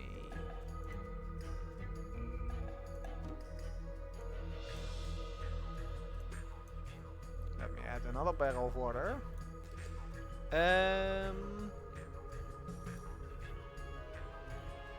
Yeah. And you can remove that ship share from the cargo space on the girl Ah. and the goat character sheet. Yeah, will do.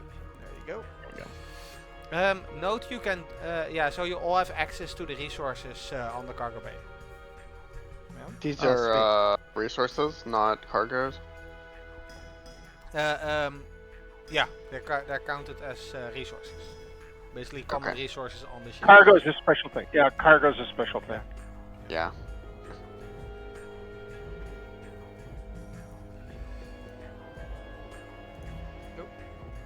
Yeah, cargo's the big load that you could exchange for ship shares at ports. Yeah.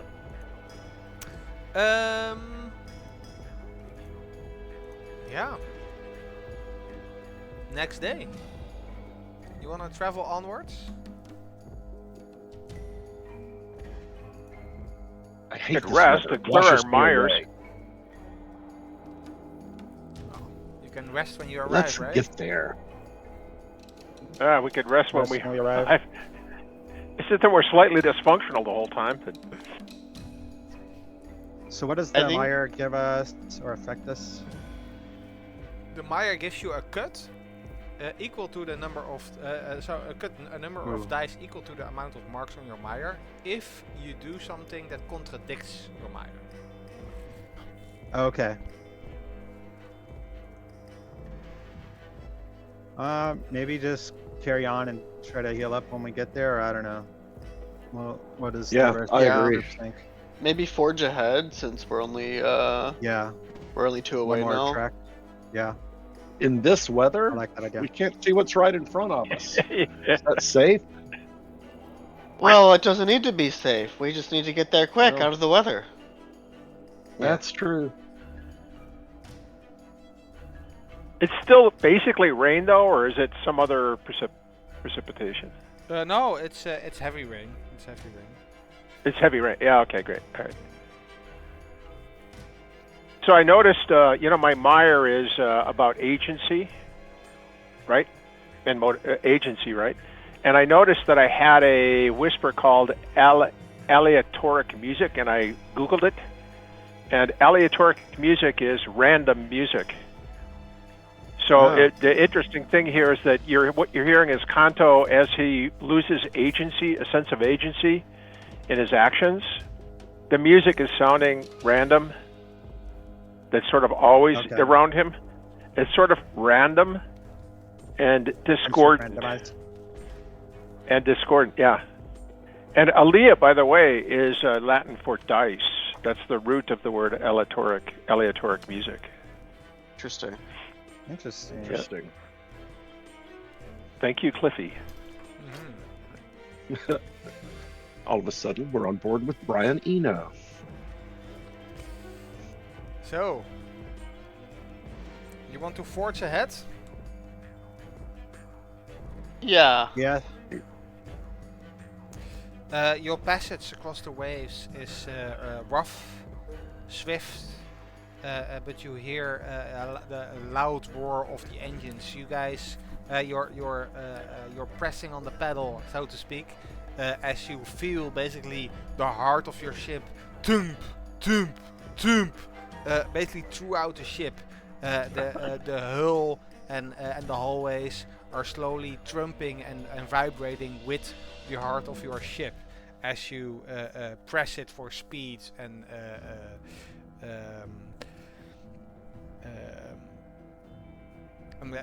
you hear the sounds you hear from outside on the rain, but you cannot hear the difference between the lightning and the thunder and the cracking of the branches as you thunder basically through the verdant sea. Let's see what's happening. Person on the watch. Roll a d6.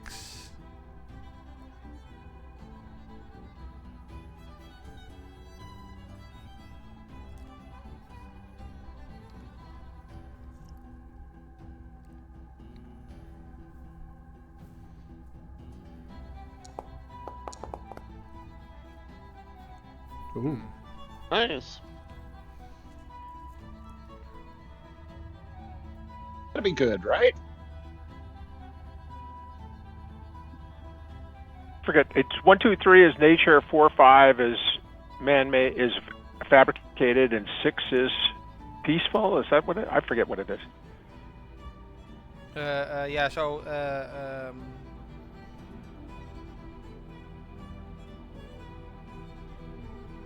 it's something peaceful, order, or nature. And a 6 is something peaceful, but I need to roll if it's a potential threat. The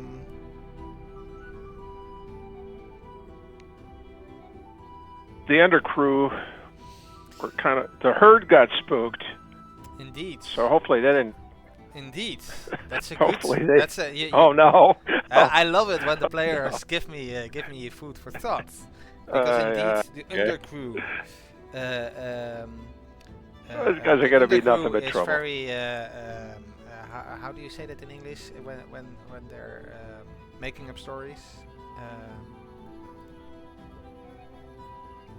they believe in ghost stories and other things. Superstitious. Superstitious. Oh, That was the superstitious. word that was on the tip of my tongue. They're very superstitious. What is it in Dutch? What's it in Dutch? Now I'm thinking in English. Okay. In het Nederlands. Bijgelovig. Bijgelovig. Oh, okay. So now thank you. Now I'm out of my narrative. But bijgelovig. So gelovig is if you have faith. Geloof is faith. And bij is near. Interesting. Something near faith. So superstitious is. So that's the direct translation. Anyhow, back to the depths of the girl and the goats. As we zoom into focus of the ship. Your undercrew, your superstitious undercrew,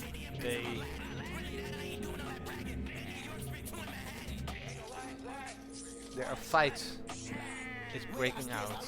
In the thumping of the hallways, you hear crashing and noise as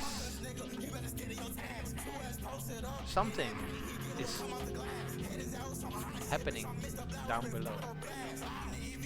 What do you do? Dots will sigh and adjust their mask and go down to see what's going on. So it's below decks is the...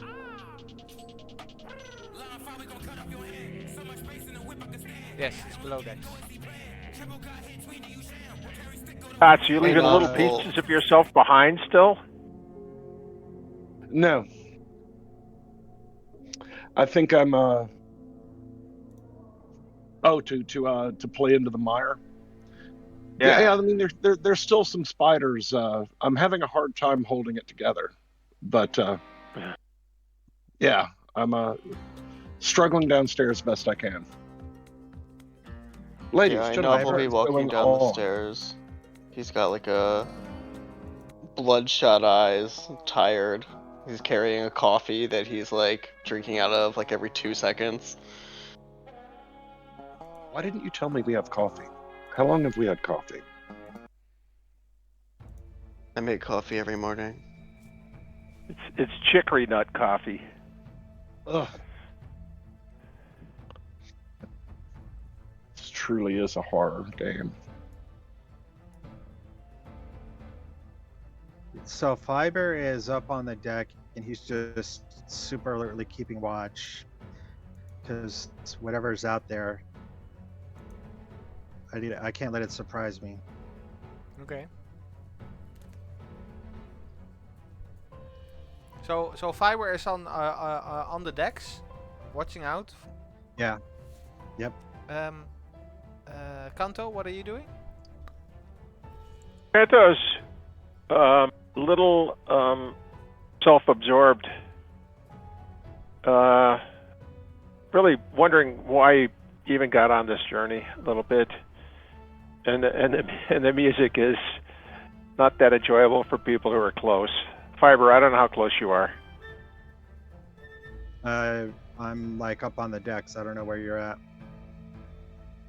It's bordering on John Cage now. Yeah, I think the music wouldn't be as bothering to him just because he's like focused on whatever might be chasing him. Also, I quibbled that John Cage is annoying, but I don't even know who that is. I don't know. Either. mid-century American composer, famous for the 4 minutes of silence.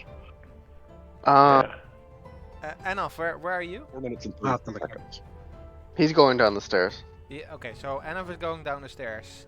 Chef Cocoa, where are you? You hear some so across all the sounds of the ship, you hear some fights coming from down below. What do you do? So initially he was kind of fiddling with his pan. There was some of that when he was cooking the wretch beak. Some of the like spiciness got like stuck in the seasoning in his pan. So he was using like salt a little scrub to try to get that out, and then he hears the rumblings of a fight, and he's like, "Huh?" And he goes to investigate. Okay. Dots, you what were you doing? Also going down below, right? Yes, I am going down below, and I'd like to congratulate you for describing how to properly scour a cast iron pan. Yeah, I'm going down below. I don't like it when the undercrew is undisciplined. This sounds like a problem that needs to be nipped in the bud. What is going on down there? You arrive. The three of you arrive in a part of the cargo bay. It's not the cargo bay where, well, a little bit further ahead is where you guys stuff the things that you save up for later. But this is the part of the cargo bay where you see hammocks, crisscross. There's almost no space. Coco, I think you're the tallest, so I think you need to lower your head a little bit. You know that Kento will definitely need to basically move like as if he's walking like a squat, moving Hunched over. Hunched over.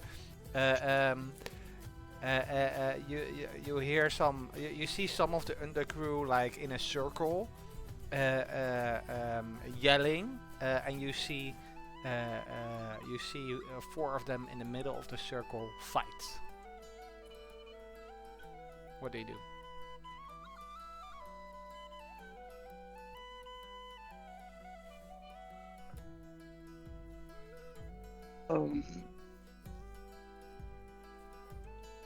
So who wants to take focus first?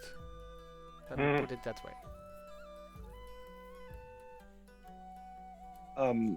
Well, as a sentient pile of spiders, I defer to my intimidating 9-foot-tall shark friend to stop the fight. Yeah. Coco, you see Dots look at you and nod his head towards the fight. What do you do? Cocoa looks at them confused, all the people fighting, and goes, "Hey, what's going on down here? Why are we fighting?"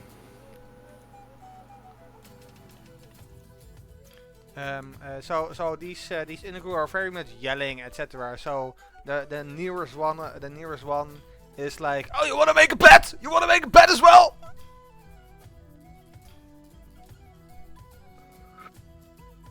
It's prize fighting.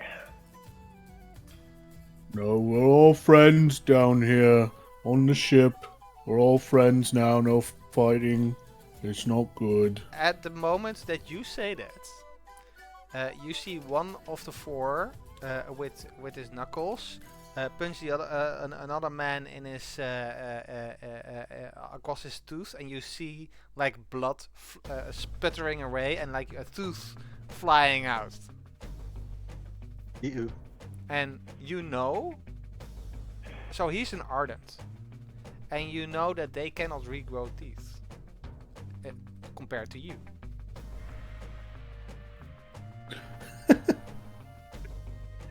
Hey, now you can't get that back. This is not good. I'm gonna have to put my foot down. If you keep fighting, then you don't get any meat tonight. Alright, you only get gruel in your belly before bed. You don't want that, do you? You want some nice meat, so you can sleep well. So you have to stop fighting now, alright?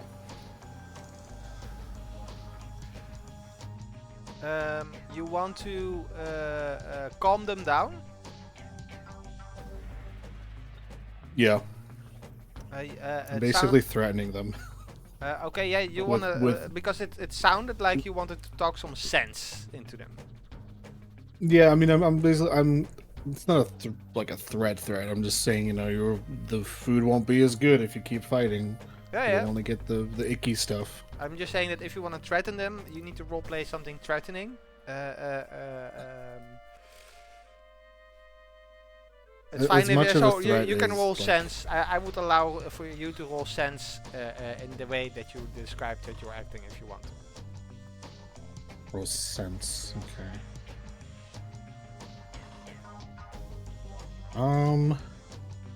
Sense. Okay. And what edge would you use? I guess What do you want instinct to is use? Do you want to intuition. use your So I think your force, the force that you carry with you? I'm so thinking iron? instinct because my intuition is Instinct? saying they want some good food before they go to bed. They don't want Alright. bad food. Yeah. And then would anything I have give me an advantage? That's reaction as well. True. How about Predator's Jaws? I mean, people tend to be like, I don't know. Sharks are kind of scary, aren't they? They're pretty Are you trying to scary looking, yeah. intimidate? What's the objective? Well, the quote unquote threat was just, if you guys keep fighting, you're not gonna get any, decent food before you go to bed. You just get the bad stuff. So he's not a very mean shark. Yeah. So But he's just using what Yeah. he, So then what he normally has. it would be sway. Normally then it would be sway.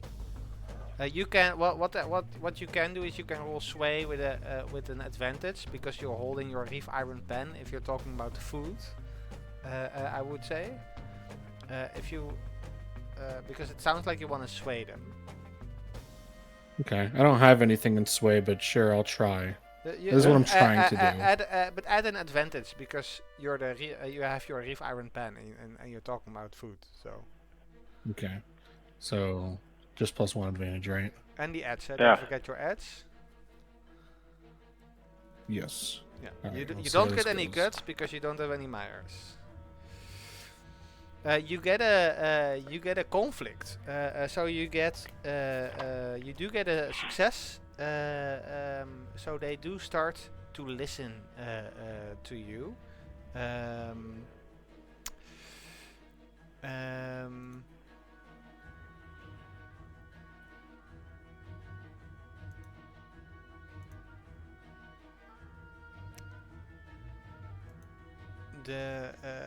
Your consequence.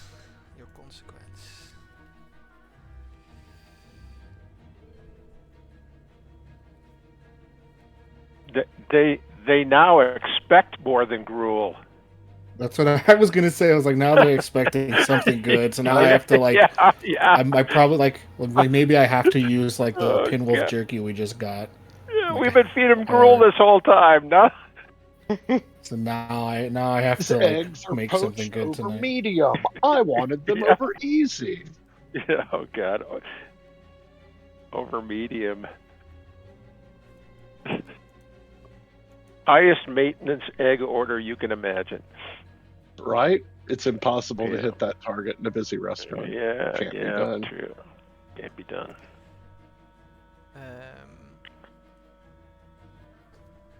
Although I did once manage a breakfast place, and I had one morning guy who could do it, and every time he asked for a raise, I was like, "Yep."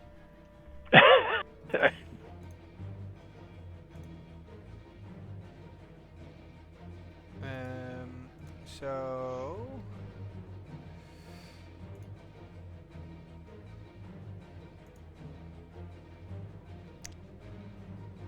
let's add for you because your consequence is as follows.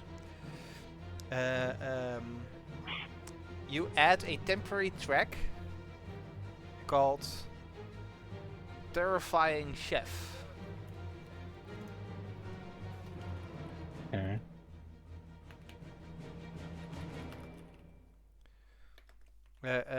Three marks. Three marks failed.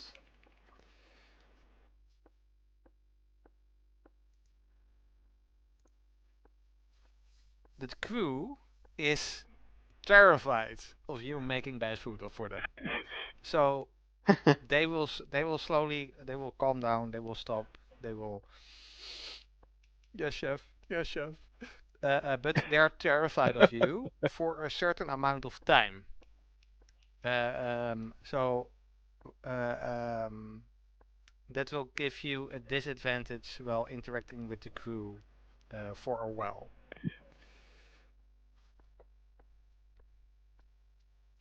Even though it's hundreds of years later, I think they still say "we chef."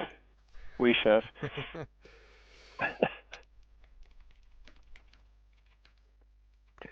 Not in this part of the Look on the world. bright side, that'll keep them out of the galley. Yeah. So that was taking place in the galley, Um, where you said in the Cargo bay. holding. Yeah, cargo. cargo bay. bay. Got it. Steerage. Perfect. Well, I had to do something. No fighting allowed. Who else was with you? Anna van Dots, right? Yeah. I was down there. Yeah. I was upstairs still. Gotta keep a lookout for whatever might be hunting me. So I wanna. So you do find it kind of weird that this happens. So that's you're the chief engineer, right? You know these men and women pretty well. So you think it's kind of weird that they started fighting. Well, I'll perhaps I'm one of the ones that I'm friendliest with, and that's on a relative basis. Uh, what was all that about? This I haven't seen the crew. So look at our the third of our in the crew journal. The third line down under the unsettling questions. Mm-hmm. Under the question, the Oh, old captain and officers, how did they perish? The third one down. Ah, that's interesting. Something to keep in mind. What are these? Do you know these symbols on this graffiti? It looks like a. You know what that means? Does that mean anything to anyone? Oh.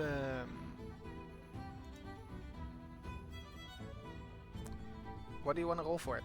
I'm gonna ask a roll for this. But normally this is sense. To detect. A skill of glances, insight, and intuition. Okay, I don't have anything in sense. Or you can. You don't need to have anything in it. You can try to either add an edge or add an advantage somehow. Well, can I try could I to do it in a pitch different out? skill? Yeah. Could I pitch outwit to you, and that he's having a hard time they're having a hard time keeping themselves together. So I think with the undercrew acting somewhat sus, Dots is just going to sort of spread out and listen among that area of the cargo hold that their hammocks are hung in, and see if I can piece together any gossip, and roll outwit. Yeah. So I assume you spread out some of your swarm, right? Get some gossip, get some insight and different views from the cargo bay. Maybe even leave while listening with your swarm. Sure, you have that's a good advantage with character skin. Okay. So that's I'm rolling with instinct, outwit, and advantage of 1 for shirk the skin. Yeah. Ooh, that's not good.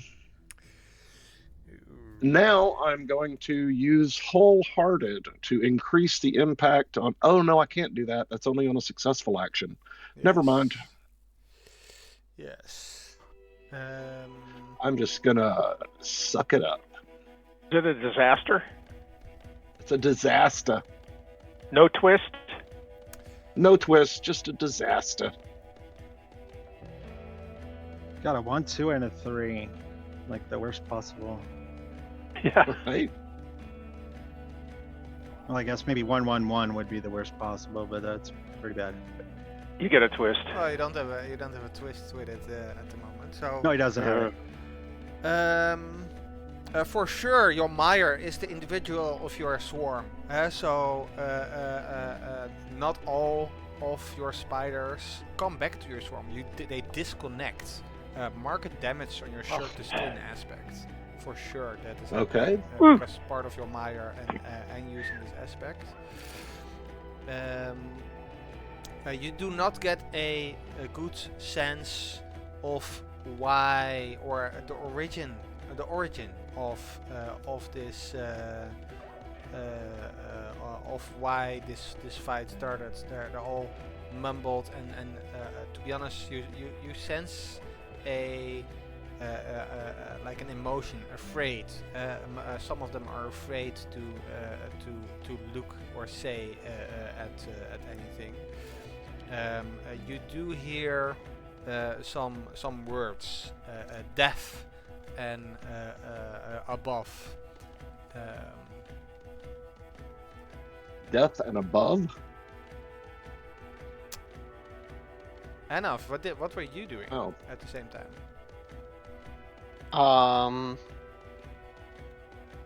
Anav is literally just standing here, like, watching this play out, drinking his coffee.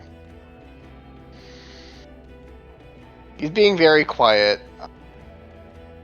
He probably would typically be very interested in finding out what's happening here, but right now he just couldn't care less. He's just like standing there, and unless he sees everyone like really struggling or somebody like directly addresses him, he's just like standing there watching.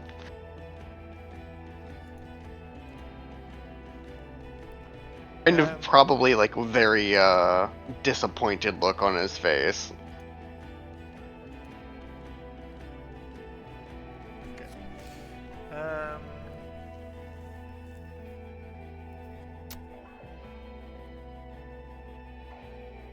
Chef Kokwa, what are you doing at the same time after you broke up the fight?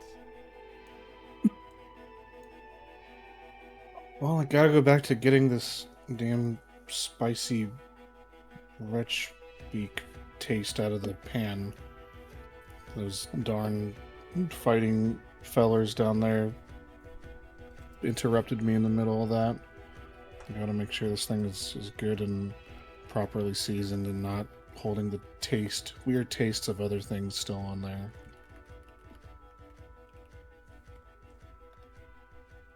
A good chef takes care of his tools.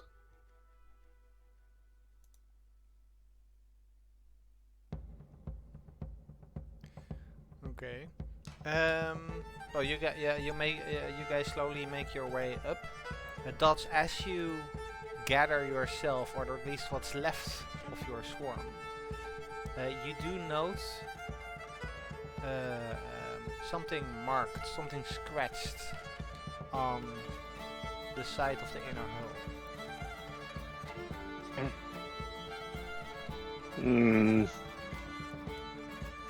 What does it look like?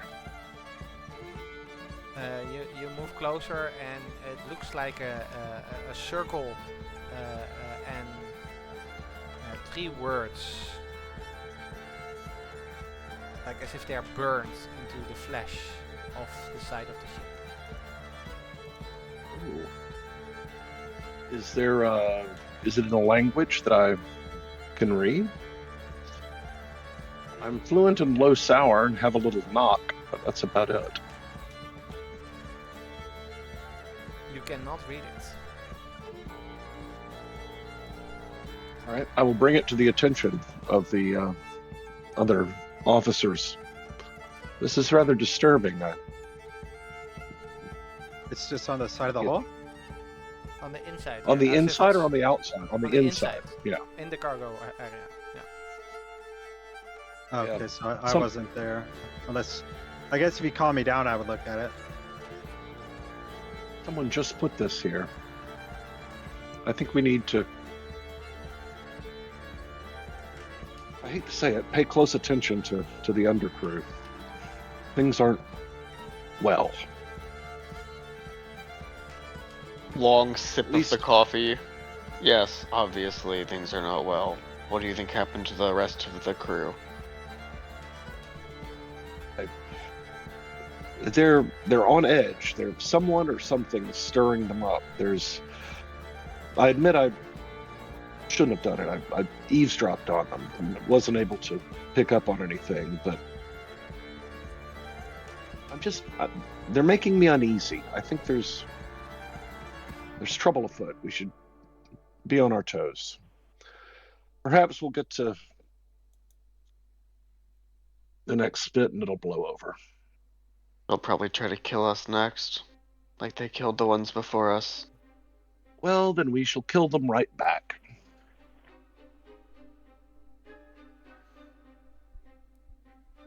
Do you know what language this is written in? No idea. Another It's not long not. sip of I the can tell coffee. you that. Anyone on board have any linguistic skills in particular?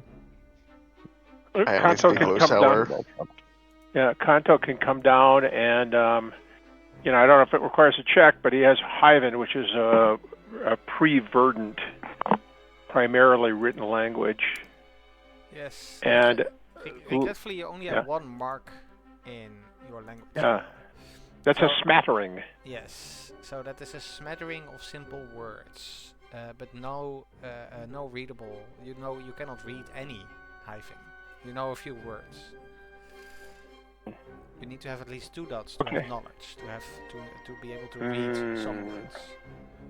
I'm going to start learning a language. But I mean, you could look at it and tell if it was in Hyven or not, right? Like, I don't read Russian, but I could look at something and tell you it's in the Cyrillic alphabet. Yeah, true. I don't speak Chinese, but I recognize an ideogram. It is. You can make a check for that, Will. Okay. Normally- Tides, which is knowledge, sense, and Hyven. Yeah, 3 dice. normally it's study because it's determining patterns and Same. interpreting. Same. Yeah, so Tides, study, Hyven, 3.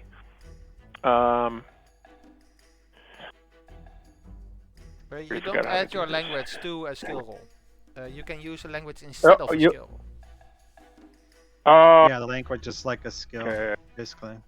Okay, and I don't really have, no, I don't think I have any advantages that really help here. Okay, so is that 2? That's 2, right? Yeah. How does your Meyer affect the studying of these words? Hold on, I'm trying to select this.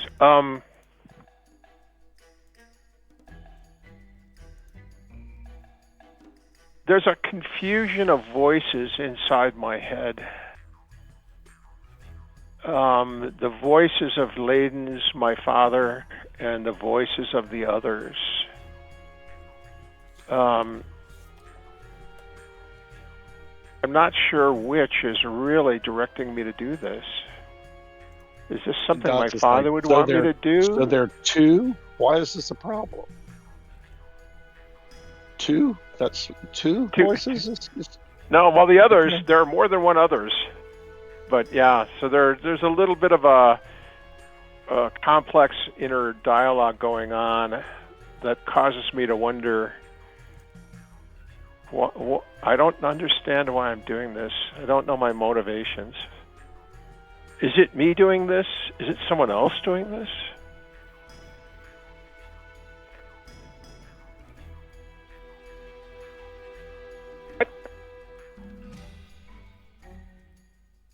Yeah. Do you think you get a cut?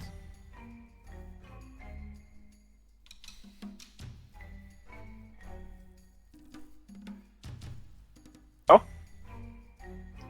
You put a Say cut. something? You Your put a audio's cut. dropping. No, Is it really? it was for me, or maybe it's just on my end. Still got a green dot. Yeah. Normally you just be get my a connection, cut. sorry. So.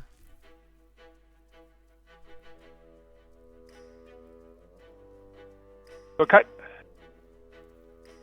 Yeah. Do you get a cut? That is what I ask you in this case. Yep. Because you got. I know. You I got a said vague, no. I don't know. You don't trust I'm your own confused. motivations and doubt your own agency. So you doubt. I Yeah. would say you're doubting as well your own results of Yeah. studying. So that makes it a little bit Yeah. more difficult. Oh, I thought the cut was acting in contradiction to the Oh, mire. Was what right. you were asking. That's what I thought you were asking. Yeah. Oh, yeah. That's what I thought you were But asking. so would you start to investigate this if you're doubting yourself? So that's turning it around, right? Yeah. Well, You don't even mean, know I might hyphen. be- You don't even know hyphen. You I- know a smattering, right? yeah, a smattering. And I'm an Everclad. I don't even know myself. Up to you. No, you can. I'll keep the cut myself. Yeah. So because you did a good mind role play. There you go. Oh yeah. It either is or isn't, but I think I do know. Yes. Yes.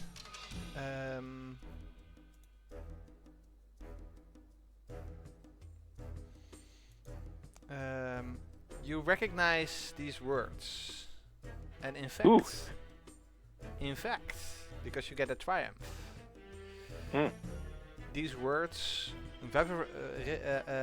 echo. Well, they not echo. They feel hungry, as if they're being sucked into you, like the dangerous musical notes of an ancient piano play. It's a hungry whisper. Okay. Called Death from Above. Oh, okay. What is a hungry whisper? Hungry is a tag for whispers. Tag. Yeah. That if there's a twist that is made when you ever use this whisper, they remove an element of the world rather than. Oh. So normally Cool. a whisper adds something to the world. So it does something. It has a result. A hungry whisper, if you roll a twist, so it's you cannot count on it. Basically, if you wanna, if you use a whisper, it does something.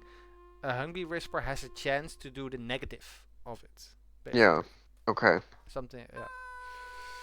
That's interesting. Yeah. There's no.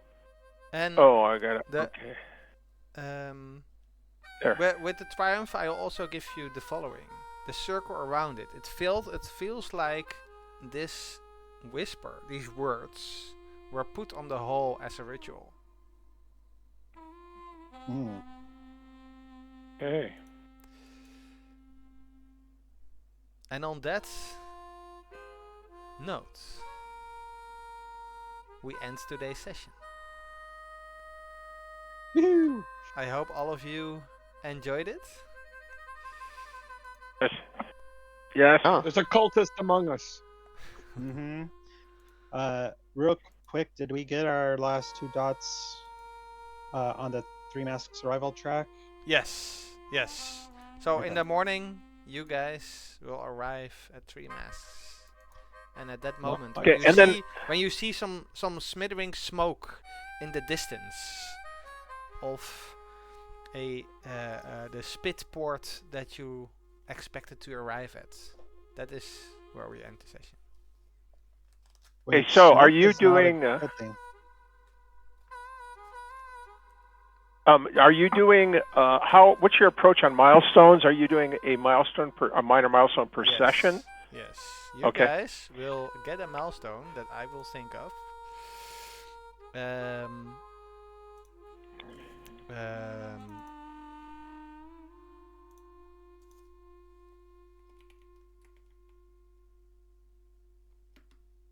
And remember that if you act in accordance with your drive, you can have a minor drive milestone, which can be used immediately to clear a mark of mire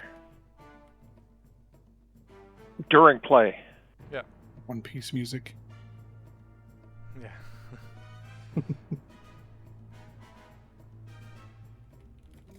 Right. So if anyone during play did something to propel their drive forward, one of their drives forward, you can write a milestone. You can write a milestone down, and then you can consume it immediately if you'd like to clear a mark of mire.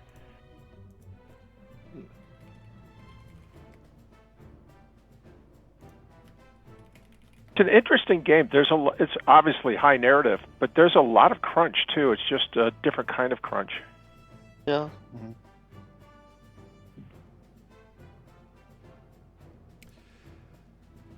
You get a minor milestone called Tilted Away from Leviathan. Ooh.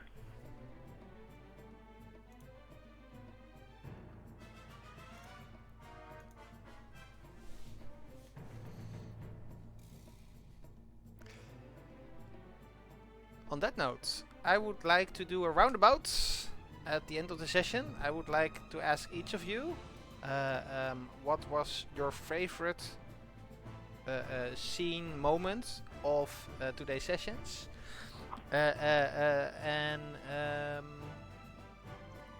also one point of thing that you like or dislike from the Wildsea system. John.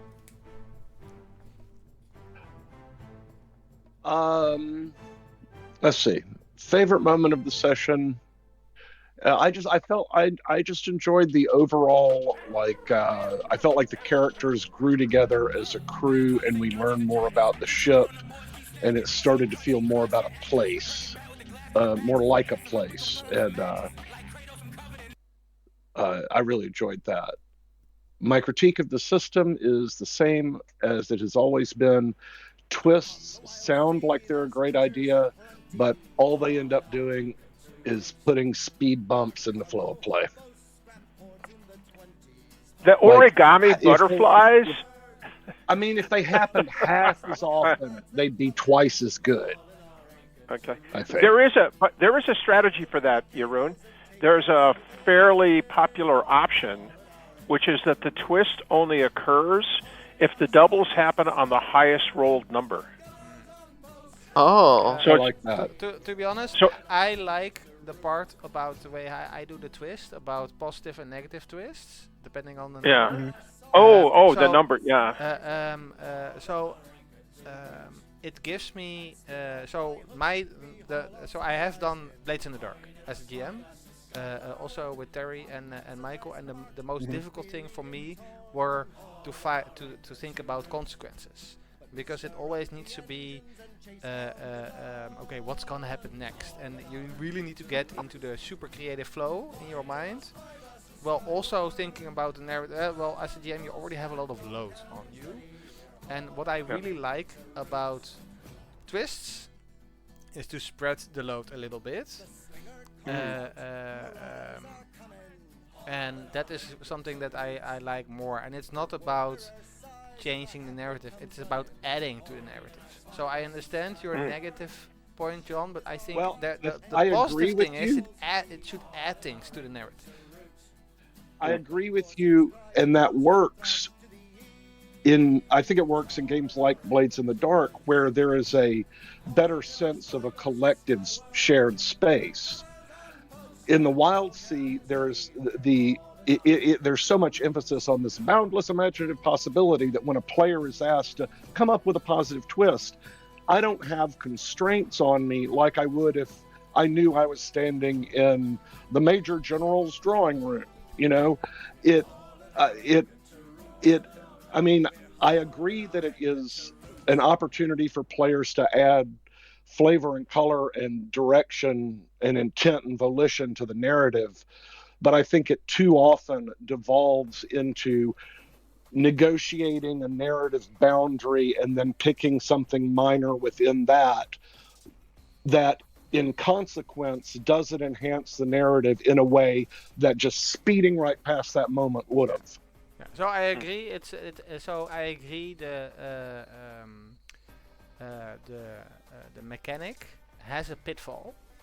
My question to you, as a GM to a player in this case, is: did we fall in that pitfall this game?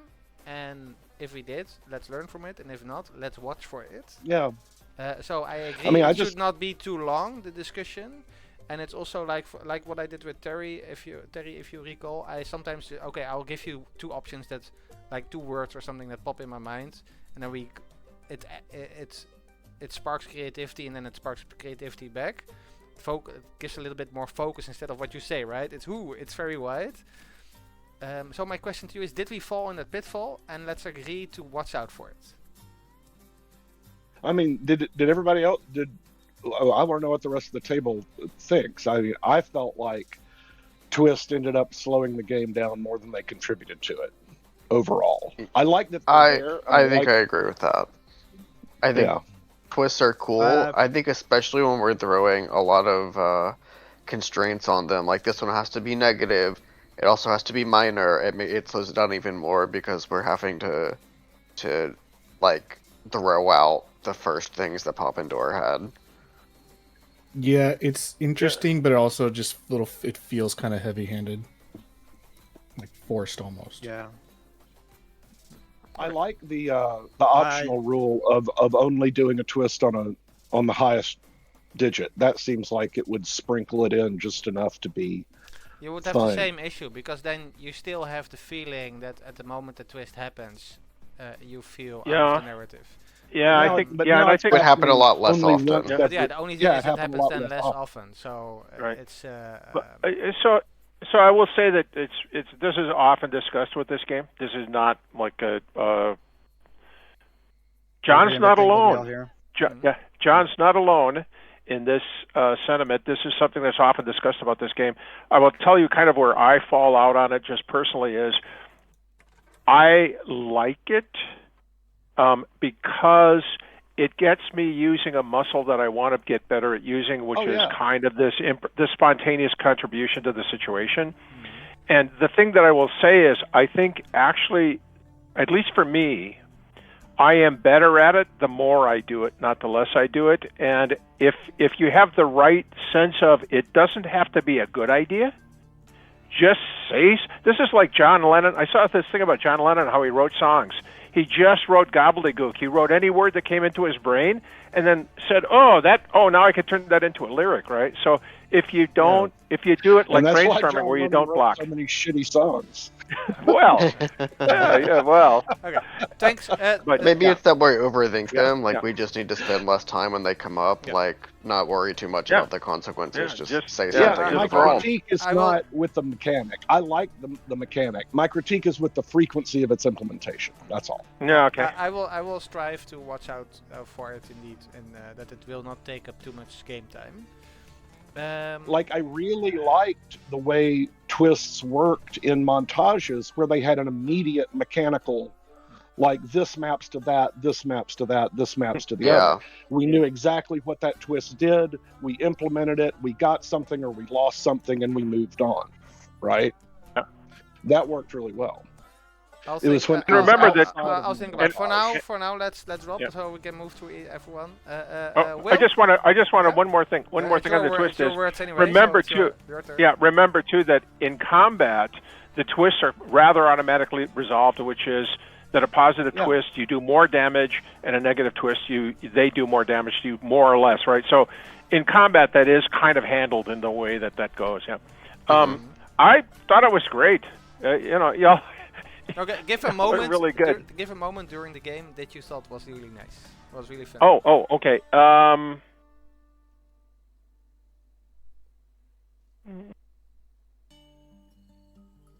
Highlights. Let's see. Yeah. If someone else, honestly, if someone else wants to take the focus. Someone else go. Someone else go. I'll go. I actually very much enjoyed our first encounter with the Leviathan and understanding how it works a little better.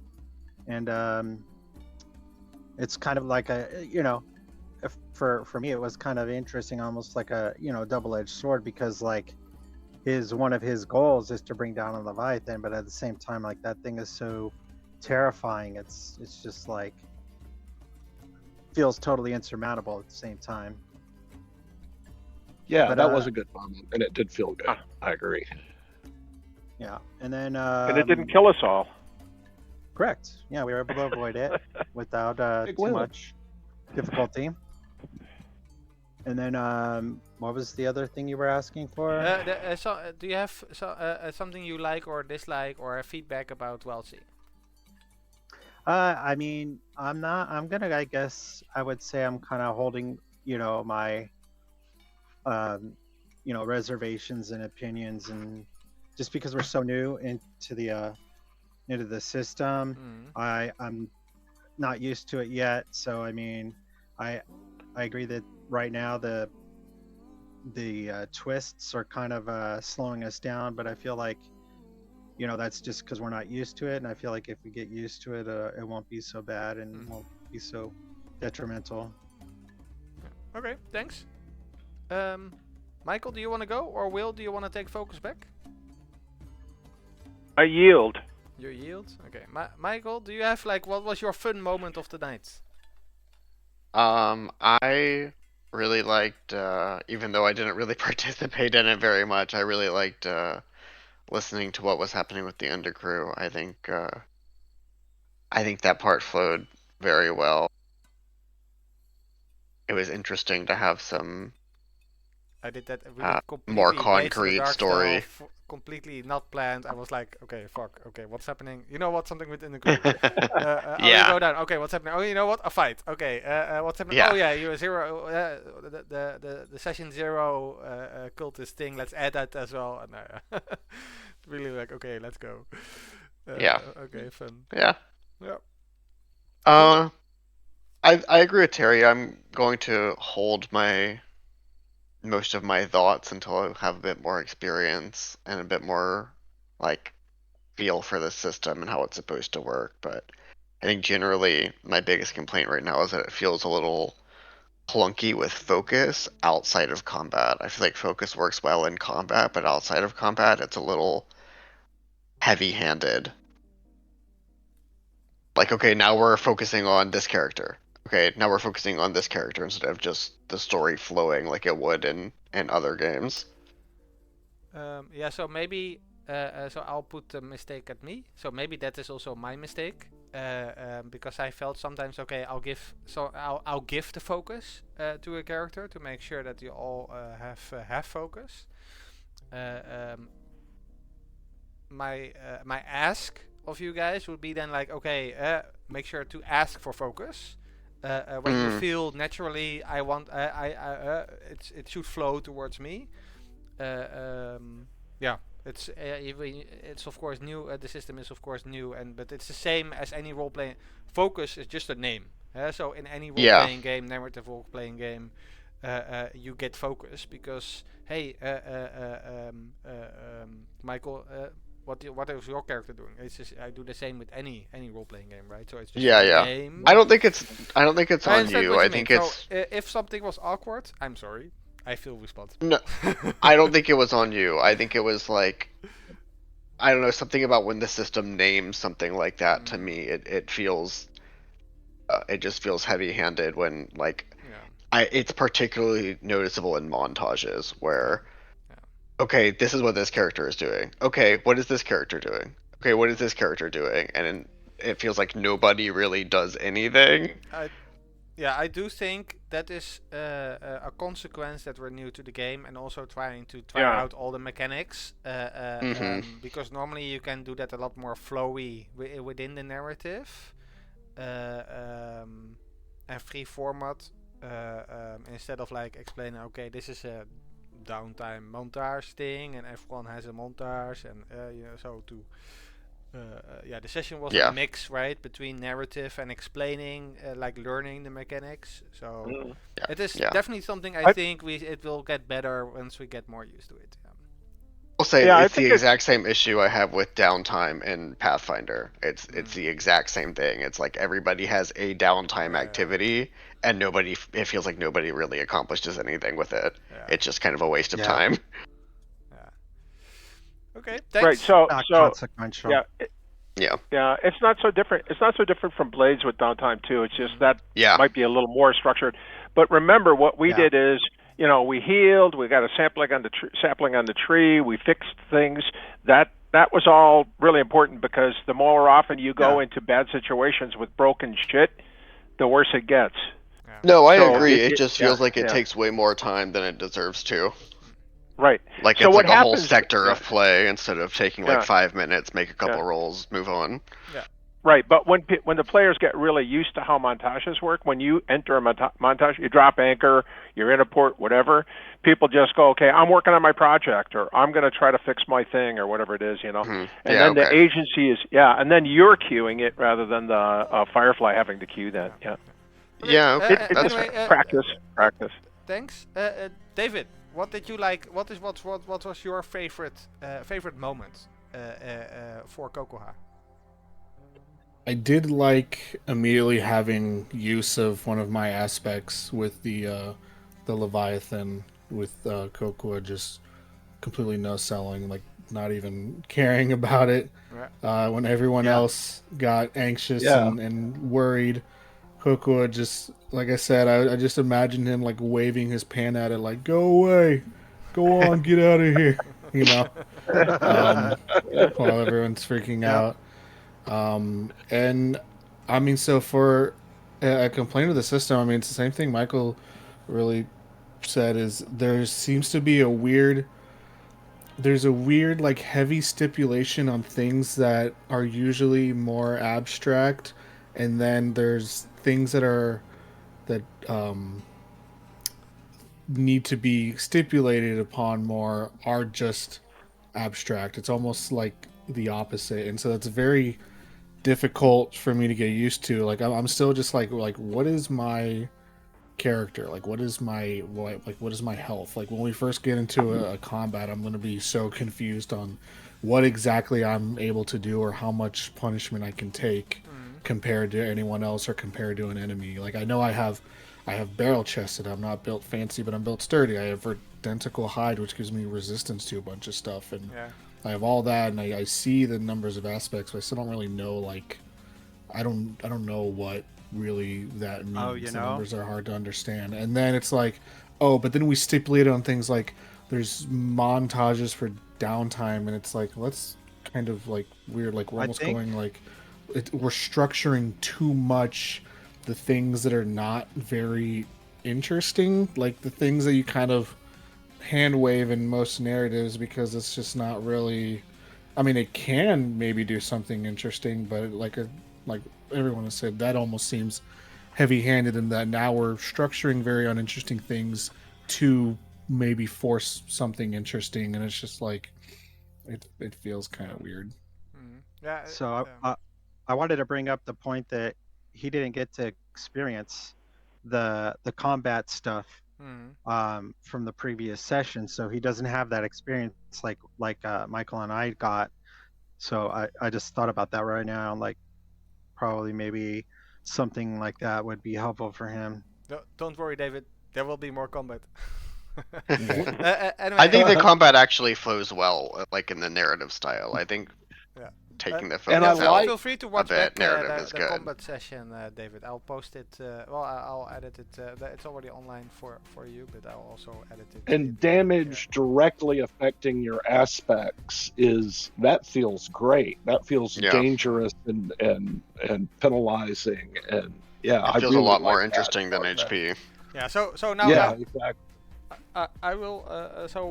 What I like this session about the Wildsea, and what I think was a little bit awkward. To be honest, I felt awkward when it was like okay, let's do a ship roll. Wait, you cannot give advantages. Like it's kind of weird that it has a different mechanic for the ship rolls. That is so. I was like, wait, what? Did I read that somewhere? And that I think is a bad game design. That should be improved. Especially in a game that has version a of pilot Wildsea, whatever. roll. But Yeah. because it feels weird that you roll for skills in like with advantage, disadvantage, or with advantage and cuts. But with the ships that you can have a cut but not an advantage, that feels kind of weird. What I really liked, and this is also a little bit the reason why I did a journey before before you guys arrived somewhere, and that is the crew the interaction between you guys. Like you're establishing yourself, you're establishing your character, your interactions, and this I think it really succeeded with the journeying. And when you dropped anchor, you guys were doing things and interacting, and that I really enjoyed seeing your characters flourish and interact with each other. And I really enjoyed that we could still like touch a lot of the learning game mechanics while doing that I really enjoyed. Yeah. And to be honest, I like the twists, but it does. So the most difficult thing I thought about Blades was the creative muscle of twists, what you call twists in Wildsea. The flashback. And it's the same muscle, and it's a muscle you need to exercise. I'll think a little bit on how we can improve the flow of it. For our table. Yeah. So one thing I'm kind of thinking of is maybe kind of generate some kind of a basic idea of twists for each of the different things that we do. Like for this one, like twists, good, bad, and maybe just come up with like a list of, a easy referenced, list for each of the different things about, what could, some possible recommendations. Like some examples. Yeah, but so yes and no. I will think about it, because what I also really like is that you can go anywhere. That you can go anywhere. If I do something like that, I will give you like handholds, like for like a few words to choose from. But you can also diverge if you want to. So then it is more for the player. Okay, do I have suddenly a creative muscle that's pumping some blood and some oxygen, or I get triggered because of a choice, right? So, and I think that is I'll think about it. It is. Well, the list that I'm thinking of would be just to spur, start you out in a direction and give you hopefully something to like. Could literally just be before you take off. We could just someone could just say a random word and try to prime something with a random word.